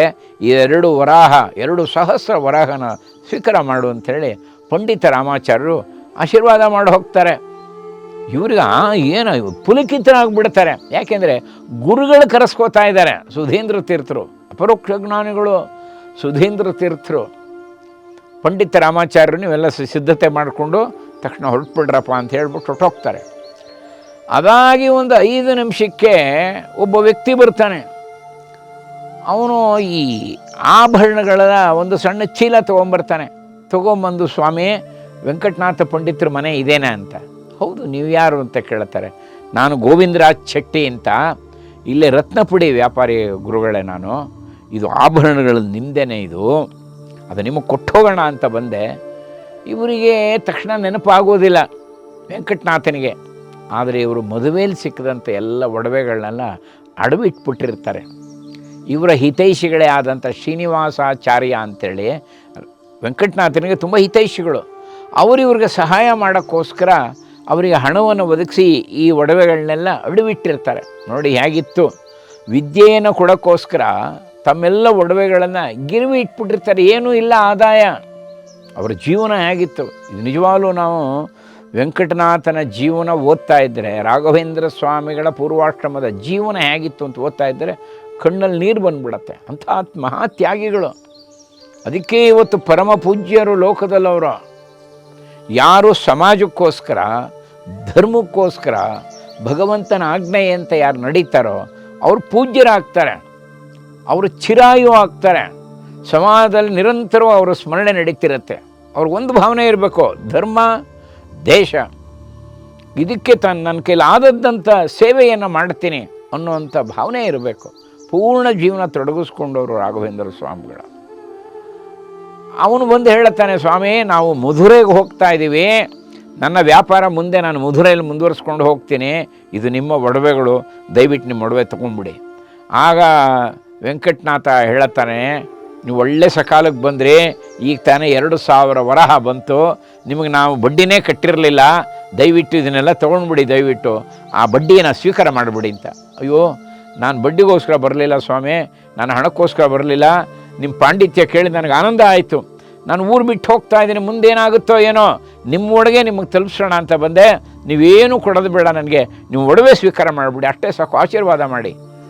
ಆಗ ವೆಂಕಟನಾಥ ಹೇಳ್ತೇನೆ, ಸಾಧ್ಯ ಇಲ್ಲ, ನಿಮ್ಮಲ್ಲಿದ್ದಂಥ ತೊಗೊಂಡ ಹಣವನ್ನು ಕೊಡದೇ ಹೋದರೆ ಋಣಬಾಧ್ಯನಾಗ್ಬಿಡ್ತೇನೆ ನಾನು, ದಯವಿಟ್ಟು ಹಾಗೆ ಮಾಡಬೇಡಿ, ನೀವು ಸ್ವೀಕಾರ ಮಾಡಲೇಬೇಕು ಅಂತ. ತುಂಬ ಹಿಂಸೆ ಮಾಡಿದಾಗ ಅವನು ಹೇಳ್ತಾನೆ, ಹೋಗಲಿ, ಅಸಲು ಮಾತ್ರ ಕೊಡಿ, ಬಡ್ಡಿ ಕೊಡಬೇಡಿ, 1,850 ರೂಪಾಯಿ ಅಸಲು ಅಷ್ಟೇ ನಾನು ಕೊಟ್ಟಿರೋದು, ಅದನ್ನು ಕೊಡಿ, ಬಡ್ಡಿ ಬೇಡ ಅಂಥೇಳಿ ಪ್ರಾರ್ಥನೆ ಮಾಡ್ಕೋತಾನೆ. ಹಾಗಾಗಿ ನೋಡಿ, ಆ 2,000ದಲ್ಲಿ ನೋಡಿ ತುಲನೆ ಮಾಡೋಣ, ನಾವು ಈಗ ನಮ್ಮ ಬುದ್ಧಿ ಹೇಗಿರುತ್ತೆ, ಅವರ ಬುದ್ಧಿ ಹೇಗಿತ್ತು, ಅವರ ಶೀಲ ಹೇಗಿತ್ತು, ಅವರ ಸೌಶೀಲ್ಯತೆ ಹೇಗಿತ್ತು. ಭಗವಂತ ಯಾರನ್ನು ಒಪ್ತಾನೆ ಅಂದರೆ, ಸದ್ಗುಣಗಳ ಕದ್ದವ ಅಘವತಾಕದಿವ ಅನಘನೆನಿಸಿ. ನಮ್ಮ ಜಗನ್ನಾಥದಾಸರು ಹೇಳುತ್ತಾರೆ, ಯಾರು ಸದ್ಗುಣಗಳನ್ನು ಕದೀತಾರೋ, ಅಂದರೆ ಸದ್ಗುಣಗಳನ್ನು ಅಭ್ಯಾಸ ಮಾಡ್ತಾರೋ, ಅವರ ಪಾಪವನ್ನು ಭಗವಂತ ಕದೀತಾನಂತೆ. ಸದ್ಗುಣವಂತರ ಪಾಪಗಳನ್ನು ಭಗವಂತ ಕದೀತಾನೆ. ಅವನಿಗೆ ನಾವು ಯಾವ ದ್ರವ್ಯಗಳನ್ನು ಸಮರ್ಪಣೆ ಮಾಡ್ತೀವಿ ಅನ್ನೋದು ಬಹಳ ಮುಖ್ಯ ಅಲ್ಲ, ಯಾವ ಭಾವನೆಯಿಂದ, ಎಷ್ಟು ಭಕ್ತಿಯಿಂದ ಸಮರ್ಪಣೆ ಮಾಡ್ತೀವಿ, ಇದು ಭಗವಂತನಿಗೆ ಬಹಳ ಮುಖ್ಯವಾದ್ದು. ಶೀಲವನ್ನು ಕಾಪಾಡಿಕೊಂಡವರು ರಾಘವೇಂದ್ರ ಸ್ವಾಮಿಗಳು ಇಡೀ ಜೀವನದಲ್ಲಿ ನೋಡಿ ಅರಿತಾರೆ. ಕಡೆಗೆ ಅವನೇ ಪ್ರಾರ್ಥನೆ ಮಾಡ್ಕೋತಾನೆ, ಗೋವಿಂದರಾಜ್ ಶೆಟ್ಟಿ ನೀವು ಆಶೀರ್ವಾದ ಮಾಡಿ, ದಯಮಾಡಿ ಅಸಲು ತೊಗೊಂಡು ಹೋಗ್ತೀನಿ, ನೀವು ಹೇಳಿದ್ದಕ್ಕೋಸ್ಕರ ನೀವು ಒಡವೆ ತೊಗೊಳ್ಳಿ ಅಂತ ಕೊಟ್ಬಿಟ್ಟು ಅವನು ಹೇಳ್ತಾನೆ, ಈಗ ನನಗೆ ಮನಸ್ಸಿಗೆ ಸಮಾಧಾನ ಆಯಿತು, ಇದನ್ನು ತೊಗೊಂಡೋಗಿ ಹೋದ್ಮೇಲೆ ನಾನು ಏನಾಗ್ತೀನೋ ಮತ್ತು ಬರ್ತೀನೋ ಇಲ್ವೋ, ನೀವು ಸಿಗ್ತಿರೋ ಇಲ್ವೋ ಗುರುಗಳೇ ಅಂಥೇಳಿ ಆಶೀರ್ವಾದ ತೊಗೊಂಡು ಅವನು ಹೊರಟೋಗ್ತಾನೆ. ನೋಡಿ, ಆಮೇಲೆ ಅವರು ಕುಂಭಕೋಣಕ್ಕೆ ಹೋಗ್ತಾರೆ. ಕುಂಭಕೋಣಕ್ಕೆ ಹೋದ್ಮೇಲೂ ಅಷ್ಟೇ ತಮ್ಮ ದಾರಿದ್ರ್ಯವನ್ನು ಎಂದೂ ಗುರುಗಳ ಮುಂದೆ ಉಲ್ಲೇಖ ಮಾಡ್ತಾ ಇರಲಿಲ್ಲ. ಅವರು ಅಂಗಾರ ಅಕ್ಷತೆಯನ್ನು ಬಂದು ಪಾಠ ಹೇಳ್ಕೊಡೋರು. ಎಲ್ರಿಗೂ ಏನು ಅನಿಸೋದು ಅಂದರೆ, ಇವರು ಊಟ ಎಲ್ಲ ಆಗಿದೆ ಅಂಥೇಳಿ. ನಿಜವಾಗ್ಲೂ ಕೂಡ ಅವ್ರು ಊಟ ಆಗಿರೋಲ್ಲ, ಮನೇಲಿ ಏನೂ ಇಲ್ಲ. ಎಷ್ಟೋ ದಿವಸ ಆದಮೇಲೆ ಗುರುಗಳಾದಂಥ ಸುಧೀಂದ್ರ ತೀರ್ಥರಿಗೆ ಈ ವಿಷಯ ಗೊತ್ತಾಗುತ್ತೆ. ಎಲ್ಲೂ ಪ್ರಕಟ ಮಾಡ್ತಿರಲಿಲ್ಲ, ಯಾರನ್ನೂ ಯಾಚಿಸುವಂಥ ಬುದ್ಧಿ ಇರಲಿಲ್ಲ. ಏನು ಭಗವಂತ ಕೊಡ್ತಾನೋ ಅದನ್ನು ಭಗವಂತ ನಿವೇದನೆ ಮಾಡೋರು, ಏನು ಸಿಕ್ಕಿದ್ರೂ ಅದನ್ನು ಭಗವಂತ ನಿವೇದನೆ ಮಾಡಿ ತಾವು ಸ್ವೀಕಾರ ಮಾಡ್ತಿದ್ರು. ಎಂದೂ ಅವರಿಗೆ ಮೃಷ್ಟಾನ್ನ ಭೋಜನ ಇಲ್ಲವೇ ಇಲ್ಲ. ಮೃಷ್ಟಾನ್ನ ಭೋಜನ ಅನ್ನೋದು ನೋಡಿ, ಸಾತ್ವಿಕರು ಸಾಧಕರು ಈ ರೀತಿ ಮೃಷ್ಟಾನ್ನ ಭೋಜನಕ್ಕೆ ಅಪೇಕ್ಷೆನೇ ಪಡಬಾರ್ದು ಅಂತಲೂ ಇದೆ. ಒಂದು ಸೇತು ಸಮಾರಾಧನೆ ನಡೆಯುತ್ತೆ ಅಲ್ಲೇ. ಆ ಸೇತು ಸಮಾರಾಧನೆ ಆದಾಗ ಅಂದರೆ ಪೂರ್ವಾಶ್ರಮದಲ್ಲೇ ಒಬ್ಬ ಅವರ ಹಿತೈಷಿಗಳು ಬಂದು ಹೇಳ್ತಾರೆ, ವೆಂಕಟನಾಥ ಇಂಥವ್ರೊಬ್ಬರು ಮನೇಲಿ ಸೇತು ಸಮಾರಾಧನೆ ನಡೀತಾ ಇದೆ, ಉತ್ಕೃಷ್ಟವಾದಂಥ ಪೂಜೆ ನಡೆಯುತ್ತಪ್ಪ, ನೀನು ಬಾ ಅಲ್ಲೇ ತೀರ್ಥಪ್ರಸಾದಕ್ಕೆ ಬಂದ್ಬಿಡು, ಅಲ್ಲಿಗೇ ಅದ್ಭುತವಾದಂಥ ಭಗವಂತನ ಪೂಜೆ ನೀನು ನೋಡ್ಬೋದು. ಭಗವಂತನ ಪೂಜೆ ಅಂಥೇಳಿ ವೆಂಕಟನಾಥನೂ ಹೋಗ್ತಾರೆ. ಅಲ್ಲಿ ಕೂತಿರ್ತಾರೆ. ಅಲ್ಲಿದ್ದೊಬ್ಬ ಪರಿಚಾರಕ ಅವನು ನೋಡ್ತಾನೆ, ಒಂದಿಷ್ಟು ಗಂಧ ತೆಗಿಬೇಕಾಗತ್ತೆ. ನೋಡ್ತಾನೆ, ಇವರು ಸ್ವಲ್ಪ ಗುಂಡು ಕೂತಿದ್ದಾರೆ, ನೋಡಪ್ಪ ಸ್ವಲ್ಪ ಗಂಧ ತೆಗೆದುಕೊಡು ಅಂತ ಸಾಣೆಕಲ್ಲು, ದೊಡ್ಡದಾದಂಥ ಸಾಣೆಕಲ್ಲು, ಒಂದಿಷ್ಟು ದಪ್ಪ ಗಂಧದ ಕೊರಡು ಕೊಡ್ತಾನೆ. ಈ ಗಂಧ ತೆಗೆದುಕೊಡು ಅಂತ ಒಂದು ತಮ್ಮಿಗೆ ನೀರು.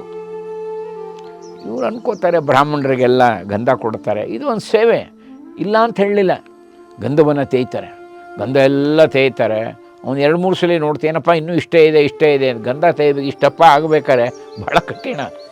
ಆದರೂ ಭಗವಂತನ ನೆನೆಸ್ತಾ ಒಂದು ಗಳಿಗೆ ಅವರು ಮಂತ್ರ ಹೇಳದೆ ಭಗವಂತನ ಸ್ತುತಿ ಮಾಡದೆ ಇರ್ತಾ ಇರಲಿಲ್ಲ. ಗುಂಗುತ್ತಾ ಇರೋರ ಮನಸ್ಸಿನಲ್ಲಿ. ಎಲ್ಲರೂ ಹಾಗಿರಬೇಕು ನೋಡಿ.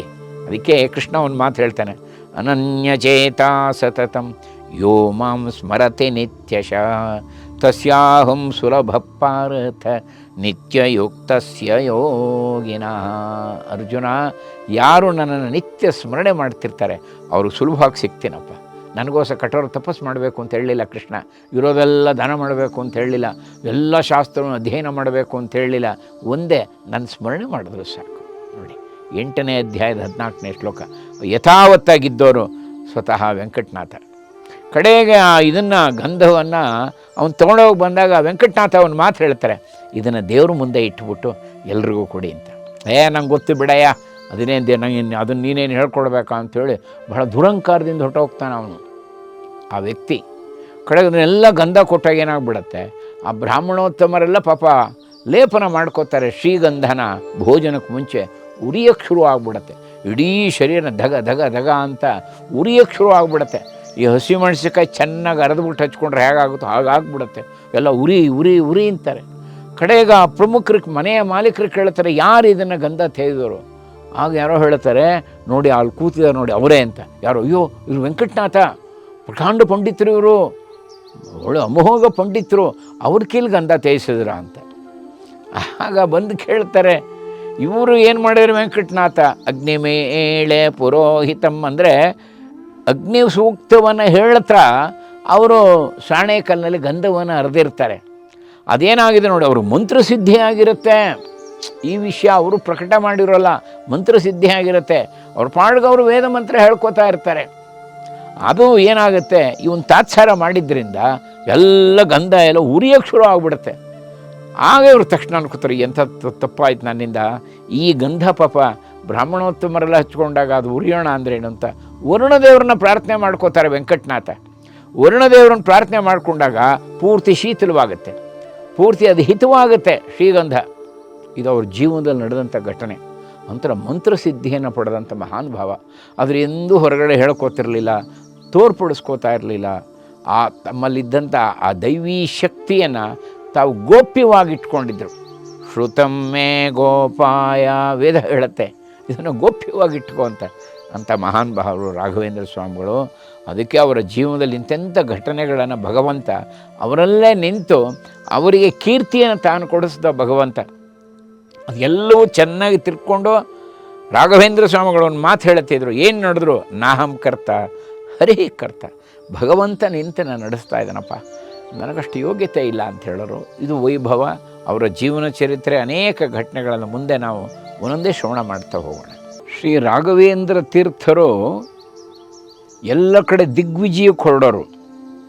ಇವರು ದಿಗ್ವಿಜಯ ಹೊರಡೋದು ಅಂದ್ರೆ ಅರ್ಥ ಏನು ಅಂದರೆ, ಧರ್ಮದ ಬಗ್ಗೆ ಅನೇಕರಿಗೆ ತಪ್ಪು ಅರಿವಿರ್ತಿತ್ತು.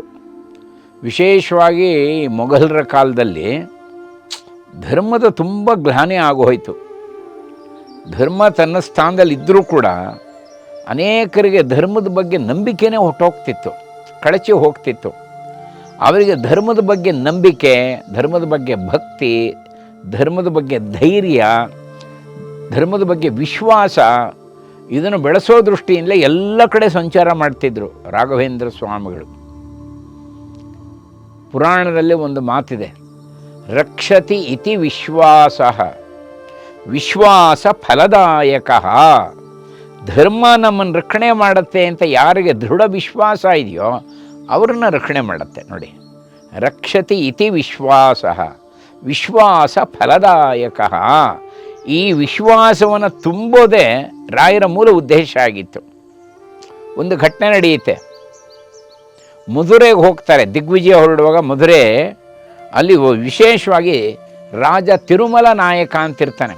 ಬಹಳ ದೊಡ್ಡ ಸಂಸ್ಥಾನ ಅದು, ಮಧುರೈ ಸಂಸ್ಥಾನ. ರಾಘವೇಂದ್ರ ಸ್ವಾಮಿಗಳು ಧರ್ಮದ ಬಗ್ಗೆ ಚೆನ್ನಾಗಿ ಉಪದೇಶ ಮಾಡ್ತಾರೆ, ಧರ್ಮದ ಬಗ್ಗೆ ಬಹಳ ವಿಶೇಷವಾದಂಥ ಮಾಹಿತಿಗಳನ್ನು ಕೊಡ್ತಾರೆ, ಧರ್ಮ ಜಾಗೃತಿಯನ್ನು ಮಾಡ್ತಾ ಇದ್ದಾರೆ. ನಮ್ಮ ಒಂದು ಆಸ್ಥಾನದ ಸಭೆಯಲ್ಲೂ ಅವ್ರನ್ನ ಆಮಂತ್ರಣ ಮಾಡಿ ಅವರಿಂದ ನಾವು ಕೂಡ ಉಪದೇಶ ಪಡಿಬೇಕು ಅಂಥೇಳಿ ರಾಜ ಚಿಂತೆ ಮಾಡಿ ಅವ್ರನ್ನ ಆಹ್ವಾನ ಮಾಡ್ತಾರೆ. ರಾಘವೇಂದ್ರ ಸ್ವಾಮಿಗಳ ವೈಶಿಷ್ಟ್ಯ ಏನು ಅಂದರೆ, ಯಾರು ಆಮಂತ್ರಣ ಮಾಡಿದ್ರೂ ಇಲ್ಲ ಅಂತಿರಲಿಲ್ಲ. ಎಲ್ಲಿ ಆಮಂತ್ರಣ ಮಾಡಿದ್ರು ಅಲ್ಲಿ ಹೋಗಿ ಅವ್ರ ಉದ್ದೇಶನೇ ಜನಗಳಿಗೆ ಧರ್ಮದ ವಿಚಾರ ತಿಳಿಸ್ಬೇಕು. ಎಂಥ ಸವಾಲನ್ನಾದರೂ ಸ್ವೀಕಾರ ಮಾಡ್ತಿದ್ರು. ಇದೊಂದು ಬಹಳ ವೈಶಿಷ್ಟ್ಯ. ಸ್ವತಃ ರಾಜ ತಿರುಮಲ ನಾಯಕನ ಆಸ್ಥಾನ ಭಾಳ ದೊಡ್ಡ ವಿದ್ವತ್ಸಭೆ ನಡೆಯುತ್ತೆ. ಭಾಳ ದೊಡ್ಡ ವಿದ್ವತ್ಸಭೆ ಅದು. ಆ ಕಾಲದಲ್ಲಿ ನಡೆದಂಥ ಬಹಳ ದೊಡ್ಡ ವಿದ್ವತ್ಸಭೆ. ಎಲ್ಲ ವಿದ್ವಾಂಸರನ್ನು ಆಮಂತ್ರಣ ಮಾಡಿರ್ತಾನೆ ರಾಜ. ಆ ರಾಜನಿಗಿಂತ ಮುಖ್ಯ ಅಲ್ಲಿ ಪುರೋಹಿತರು ಇರ್ತಾರೆ. ಆ ಶ್ರೇಷ್ಠ ಪುರೋಹಿತರು ನೀಲಕಂಠ ದೀಕ್ಷಿತರು ಅಂತ, ಪ್ರಕಾಂಡ ಪಂಡಿತರವರು, ಮಹಾಜ್ಞಾನಿಗಳು. ಎಲ್ಲ ಶಾಸ್ತ್ರ ಸರ್ವಶಾಸ್ತ್ರ ಪಂಡಿತ ಅಂತಲೇ ಅವರಿಗೆ ಬಿರುದು ಸಿಕ್ಕಿರುತ್ತೆ. ರಾಜಪುರೋಹಿತರು ಅಷ್ಟೇ ಅಲ್ಲ, ರಾಜನಿಗೆ ತಿರುಮಲ ನಾಯಕನಿಗೆ ಮಂತ್ರಿಗಳು ಕೂಡ ಅವರು ತುಂಬ ಜನ ವಿದ್ವಾಂಸರನ್ನೆಲ್ಲ ಸೇರಿಸಿರ್ತಾರೆ. ಅವರ ಉದ್ದೇಶ ಏನು ಅಂದರೆ ರಾಯರ ಮುಂದೆ ಚರ್ಚೆ ನಡೆಸಬೇಕು. ತಮ್ಮ ವಿಚಾರ ಏನಿದೆ ಅದನ್ನು ರಾಯರ ಮುಂದೆ ತಿಳಿಸಿ, ರಾಯರಿಗೆ ಎಷ್ಟು ಗೊತ್ತಿದೆಯೋ ಎಷ್ಟು ಬಿಟ್ಟಿದೆಯೋ ತನ್ನ ಒಂದು ಪಾಂಡಿತ್ಯದ ಪ್ರದರ್ಶನ ಆಗಬೇಕು ಅಂತ ಆಸೆ ನೀಲಕಂಠ ದೀಕ್ಷಿತರಿಗಿರುತ್ತೆ. ಒಟ್ಟಿನಲ್ಲಿ ಆಮಂತ್ರಣ ಮಾಡ್ತಾರೆ, ಸಭೆ ಪ್ರಾರಂಭ ಆಗುತ್ತೆ. ನೀಲಕಂಠ ದೀಕ್ಷಿತರು ತುಂಬ ಚರ್ಚೆ ಮಾಡ್ತಾರೆ. ಕೆಲವಾರು ವಿಷಯಗಳಲ್ಲಿ ಸರ್ವೋತ್ತಮತ್ವದ ಬಗ್ಗೆ ಭಾಳ ವಿಶೇಷವಾಗಿ ಚರ್ಚೆ ನಡೆಯುತ್ತೆ. ಕಡೆಗೆ ರಾಯರು ಭಗವಂತನ ವಿಚಾರಗಳನ್ನು ಹೇಳ್ತಾ ರಾಯರು ಮಾತಾಡೋಕ್ಕೆ ಶುರು ಮಾಡಿದ್ರೆ ನೀಲಕಂಠ ದೀಕ್ಷಿತರು ಮೂಕರಾಗಿಬಿಡ್ತಾರೆ. ಅಷ್ಟು ಚೆನ್ನಾಗಿ ಮಾತಾಡೋರಂತೆ ರಾಘವೇಂದ್ರ ಸ್ವಾಮಿಗಳು. ಅವರು ಕೈ ಮುಕ್ಕೊಂಡು ಪ್ರಾರ್ಥನೆ ಮಾಡ್ತಾರೆ, ನಮೋ ಭಗವತೆ ತುಭ್ಯಂ ಪುರುಷಾಯ ಮಹಾತ್ಮನೆ ಹರಯೇ ಅದ್ಭುತ ಸಿಂಹಾಯ ಬ್ರಹ್ಮಣೇ ಪರಮಾತ್ಮನೆ. ಭಗವಂತನ ಪ್ರಾರ್ಥನೆ ಮಾಡ್ಕೊಂಡು ಪ್ರಾರಂಭ ಮಾಡ್ತಾರೆ. ಈ ಶ್ಲೋಕ ಎಲ್ಲಿದೆ ಅಂದರೆ ಭಾಗವತದಲ್ಲಿದೆ. ಯಾರು ಮಾಡಿದ್ದು? ಪ್ರಹ್ಲಾದರಾಜರು ನರಸಿಂಹದೇವ್ರ ಮುಂದೆ ಹೇಳ್ತಾರೆ, ನಮೋ ಭಗವತೆ ತುಭ್ಯಂ ಪುರುಷಾಯ ಮಹಾತ್ಮನೆ ಹರಯೇ ಅದ್ಭುತ ಸಿಂಹಾಯ ಬ್ರಹ್ಮಣೇ ಪರಮಾತ್ಮನೆ. ಭಗವಂತನೇ ಆನಂದ ಪಟ್ಬಿಡ್ತಾನೆ. ಏಕೆಂದರೆ ಎಲ್ಲ ದೇವತೆಗಳು ಬ್ರಹ್ಮರುದ್ರಾದಿ ದೇವತೆಗಳು ಸ್ತುತಿ ಮಾಡಿದ್ರು ಕೂಡ ನರಸಿಂಹದೇವ್ರ ಕೋಪ ಕಮ್ಮಿ ಆಗಲ್ಲ.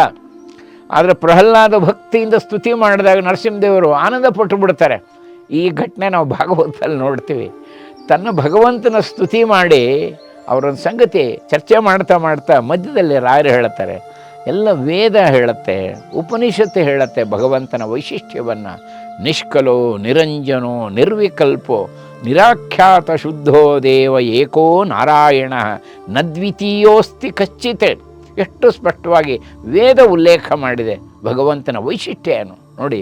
ನಿಷ್ಕಲೋ ನಿರಂಜನೋ ನಿರ್ವಿಕಲ್ಪೋ ನಿರಾಖ್ಯಾತ ಶುದ್ಧೋ ದೇವ ಏಕೋ ನಾರಾಯಣ ನದ್ವಿತೀಯೋಸ್ತಿ ಕಶ್ಚಿತ್. ಮಹಾನಾರಾಯಣೋಪನಿಷತ್ತಲ್ಲಿ ಬರುತ್ತೆ, ಹೇಳ್ತಾರೆ ಅವರು, ಆ ಉಲ್ಲೇಖ ಮಾಡ್ತಾರೆ. ಮತ್ತು ವೈಕುಂಠಕ್ಕೆ ಯಾರು ಹೋಗ್ತಾರೆ? ವೈಕುಂಠ ಭಗವಂತನ ಪರಮಧಾಮ ಅದು.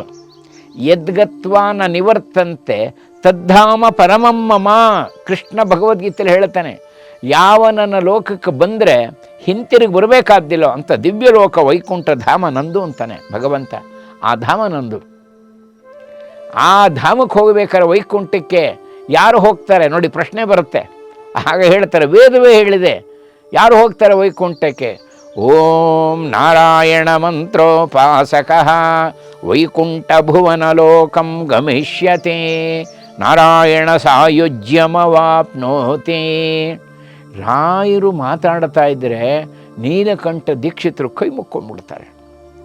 ಅವ್ರಿಗೇನೋ ವೈಬ್ರೇಷನ್ ಕಾಣುತ್ತೆ, ಯಾರೋ ದೇವತೆ ಹೇಳ್ತಾ ಇದ್ದಾರೆ, ಇವರು ಸಾಮಾನ್ಯರಲ್ಲ ಇವರು. ನೀಲಕಂಠ ದೀಕ್ಷಿತರಿಗೆ ಹಂಗನ್ಸುತ್ತೆ. ರಾಯರು ಮಾತಾಡ್ತಿದ್ರೆ ಮಿಕ್ಕೋರೆಲ್ಲ ಮೂಕಸ್ಮಿತರಾಗ್ತಿದ್ರಂತೆ. ಈಗನಾಗಿ ಈ ಮೈಕು ಗೀಕು ಏನಿರ್ತಿರಲಿಲ್ಲ, ಎಲ್ರಿಗೂ ಕೇಳಿಸೋದಂತೆ. ಎಷ್ಟು ನೂರಾರು ಜನ ಕೂತಿದ್ರು, ಎಲ್ರಿಗೂ ಮುಟ್ತಾ ಇತ್ತಂತೆ ವಿಚಾರ. ಅಷ್ಟೇ ಗಂಭೀರತೆ ರಾಯರದು. ಮತ್ತು ಎರಡನೇದು ಹೇಳುವಾಗ ಭಗವಂತನ ಸ್ಮರಣೆ ಮಾಡಿಕೊಂಡು ಹೇಳೋರು. ಪ್ರಾಯಶಃ ಅವರ ದೃಷ್ಟಿ ಭಗವಂತನಲ್ಲೇ ಇತ್ತು. ದರ್ಶನ ಮಾಡ್ತಾ ಹೇಳೋರು. ಎಷ್ಟೋ ವಿಷಯಗಳನ್ನ ಹೇಳಬೇಕಾದ್ರೆ ಕೈ ಮುಕ್ಕೊಂಡು ಹೇಳೋರು ಭಗವಂತನ ವೈಶಿಷ್ಟ್ಯವನ್ನು. ಹಾಗಾಗಿ ನೋಡಿ, ಕಡೆಗೆ ನೀಲಕಂಠ ದೀಕ್ಷಿತರು, ಅದು ಐತಿಹಾಸಿಕ ಘಟನೆ, ಇದು ಇತಿಹಾಸದಲ್ಲಿ ದಾಖಲೆ ಆಗಿದೆ. ನೀಲಕಂಠ ದೀಕ್ಷಿತರು ತಮ್ಮ ಶಾಲನ್ನು ಹೊದ್ಕೊಂಡಿದ್ದ ಶಾಲನ್ನು ಸೊಂಟಕ್ಕೆ ಕಟ್ಕೋತಾರೆ, ದೀರ್ಘದಂಡ ನಮಸ್ಕಾರ ಮಾಡ್ತಾರೆ, 3 ನಮಸ್ಕಾರ ಮಾಡ್ತಾರೆ ಸಭೆಯಲ್ಲಿ. 2 ಕಣ್ಣಲ್ಲೂ ಆನಂದ ಬಾಷ್ಪ ಸುರಿಯುತ್ತೆ. ನಿಜವಾದ ತತ್ವ ಅದು. ನಿಜವಾಗಿ ಯಾವುದು? ಭಾಟ್ಟ ಮೀಮಾಂಸ ಶಾಸ್ತ್ರದ ಬಗ್ಗೆ ವ್ಯಾಖ್ಯಾನ ನಡೀತಿರುತ್ತೆ. ಭಾಟ್ಟ ಮೀಮಾಂಸ ಬಹಳ ಅದ್ಭುತವಾದಂಥ ಶಾಸ್ತ್ರದ ಪ್ರಕರಣಗಳದು. ಆ ಶಾಸ್ತ್ರದ ಪ್ರಮೇಯ ಅದು. ಅದರ ಬಗ್ಗೆ ವ್ಯಾಖ್ಯಾನ ಮಾಡ್ತಾ ರಾಯರು ಹರಿಸರ್ವೋತ್ತಮತ್ವವನ್ನು ಸ್ಥಾಪನೆ ಮಾಡ್ತಾರೆ. ಭಗವಂತನ ವೈಶಿಷ್ಟ್ಯ, ಅವನ ಲೀಲೆ, ಅವನ ಮಹಿಮೆ ಎಲ್ಲವೂ ಅವನು ಯಾವ ರೀತಿ ನಡೆಸ್ತಾನೆ ಅದನ್ನು ಸ್ಪಷ್ಟವಾಗಿ ತಿಳಿಸ್ತಾರೆ. ಅದಕ್ಕೆ ಎಲ್ಲವೂ ಇಡೀ ಜಗತ್ತು ಸದಾಕಾಲ ಭಗವಂತನಿಗೆ ಅಧೀನ. ಇದನ್ನೆಲ್ಲ ಸ್ಪಷ್ಟವಾಗಿ ಒಂದೊಂದೇ ರಾಯರು ವಿಚಾರ ಮಾಡುವಾಗ ಉಪನಿಷತ್ತು, ವೇದಗಳು, ಪುರಾಣಗಳನ್ನು ಕೋಟ್ ಮಾಡ್ತಿದ್ದರು. ಆಗ ನೋಡಿ, ನೀಲಕಂಠ ದೀಕ್ಷಿತರು ಹೇಳ್ತಾರೆ, ಇದನ್ನು ನಾನು ನಿತ್ಯ ಹೇಳ್ತಿದ್ದೆ, ಈ ವೇದ ನಿತ್ಯ ಪಠನೆ ಮಾಡ್ತಿದ್ದೆ. ಈ ಒಳಾರ್ಥಗಳ ಬಗ್ಗೆ ನಮಗೆ ಆ ವಿಚಾರಗಳೇ ಗೊತ್ತಿರೋಲ್ಲ. ನಿಜವಾದ ಅರ್ಥ ಏನು, ಏನಿದು, ನಾವು ಯಾವ್ದು ತಿಳ್ಕೋಬೇಕು. ನಮ್ಮಲ್ಲಿ ಎಷ್ಟೋ ಜನ ಮಂತ್ರೋಪಾಸನೆ ಮಾಡ್ತೀವಿ, ಅದರ ಒಳಾರ್ಥವೇ ಗೊತ್ತಿರೋಲ್ಲ. ಹೀಗೆಲ್ಲ ಆಗುತ್ತೆ ನೋಡಿ. ಕಡೆಗೆ ಏನಾಗುತ್ತೆ ಅಂತಂದರೆ, ಸ್ವತಃ ರಾಜ ತಿರುಮಲ ನಾಯಕ ತುಂಬ ಆನಂದ ಪಡ್ಬಿಡ್ತಾನೆ. ಇವ್ರ ಮಾತನ್ನು ಕೇಳಿದ್ರೆ ಮುಖಸ್ಮಿತನಾಗ್ಬಿಡ್ತಾನೆ. ಕಡೆಗೆ ಅವ್ರನ್ನ ಅಲಂಕೃತವಾದಂಥ ಬಹಳ ದೊಡ್ಡ ಗಜರಾಜ, ಅದು ಪಟ್ಟದ ಆನೆ ಇರುತ್ತೆ, ಗಜರಾಜ, ಆನೆ ಮೇಲೆ ರಾಘವೇಂದ್ರ ಸ್ವಾಮಿಗಳನ್ನ ಕೂಡಿಸಿ ಮೆರವಣಿಗೆ ಮಾಡಿಸ್ತಾರೆ.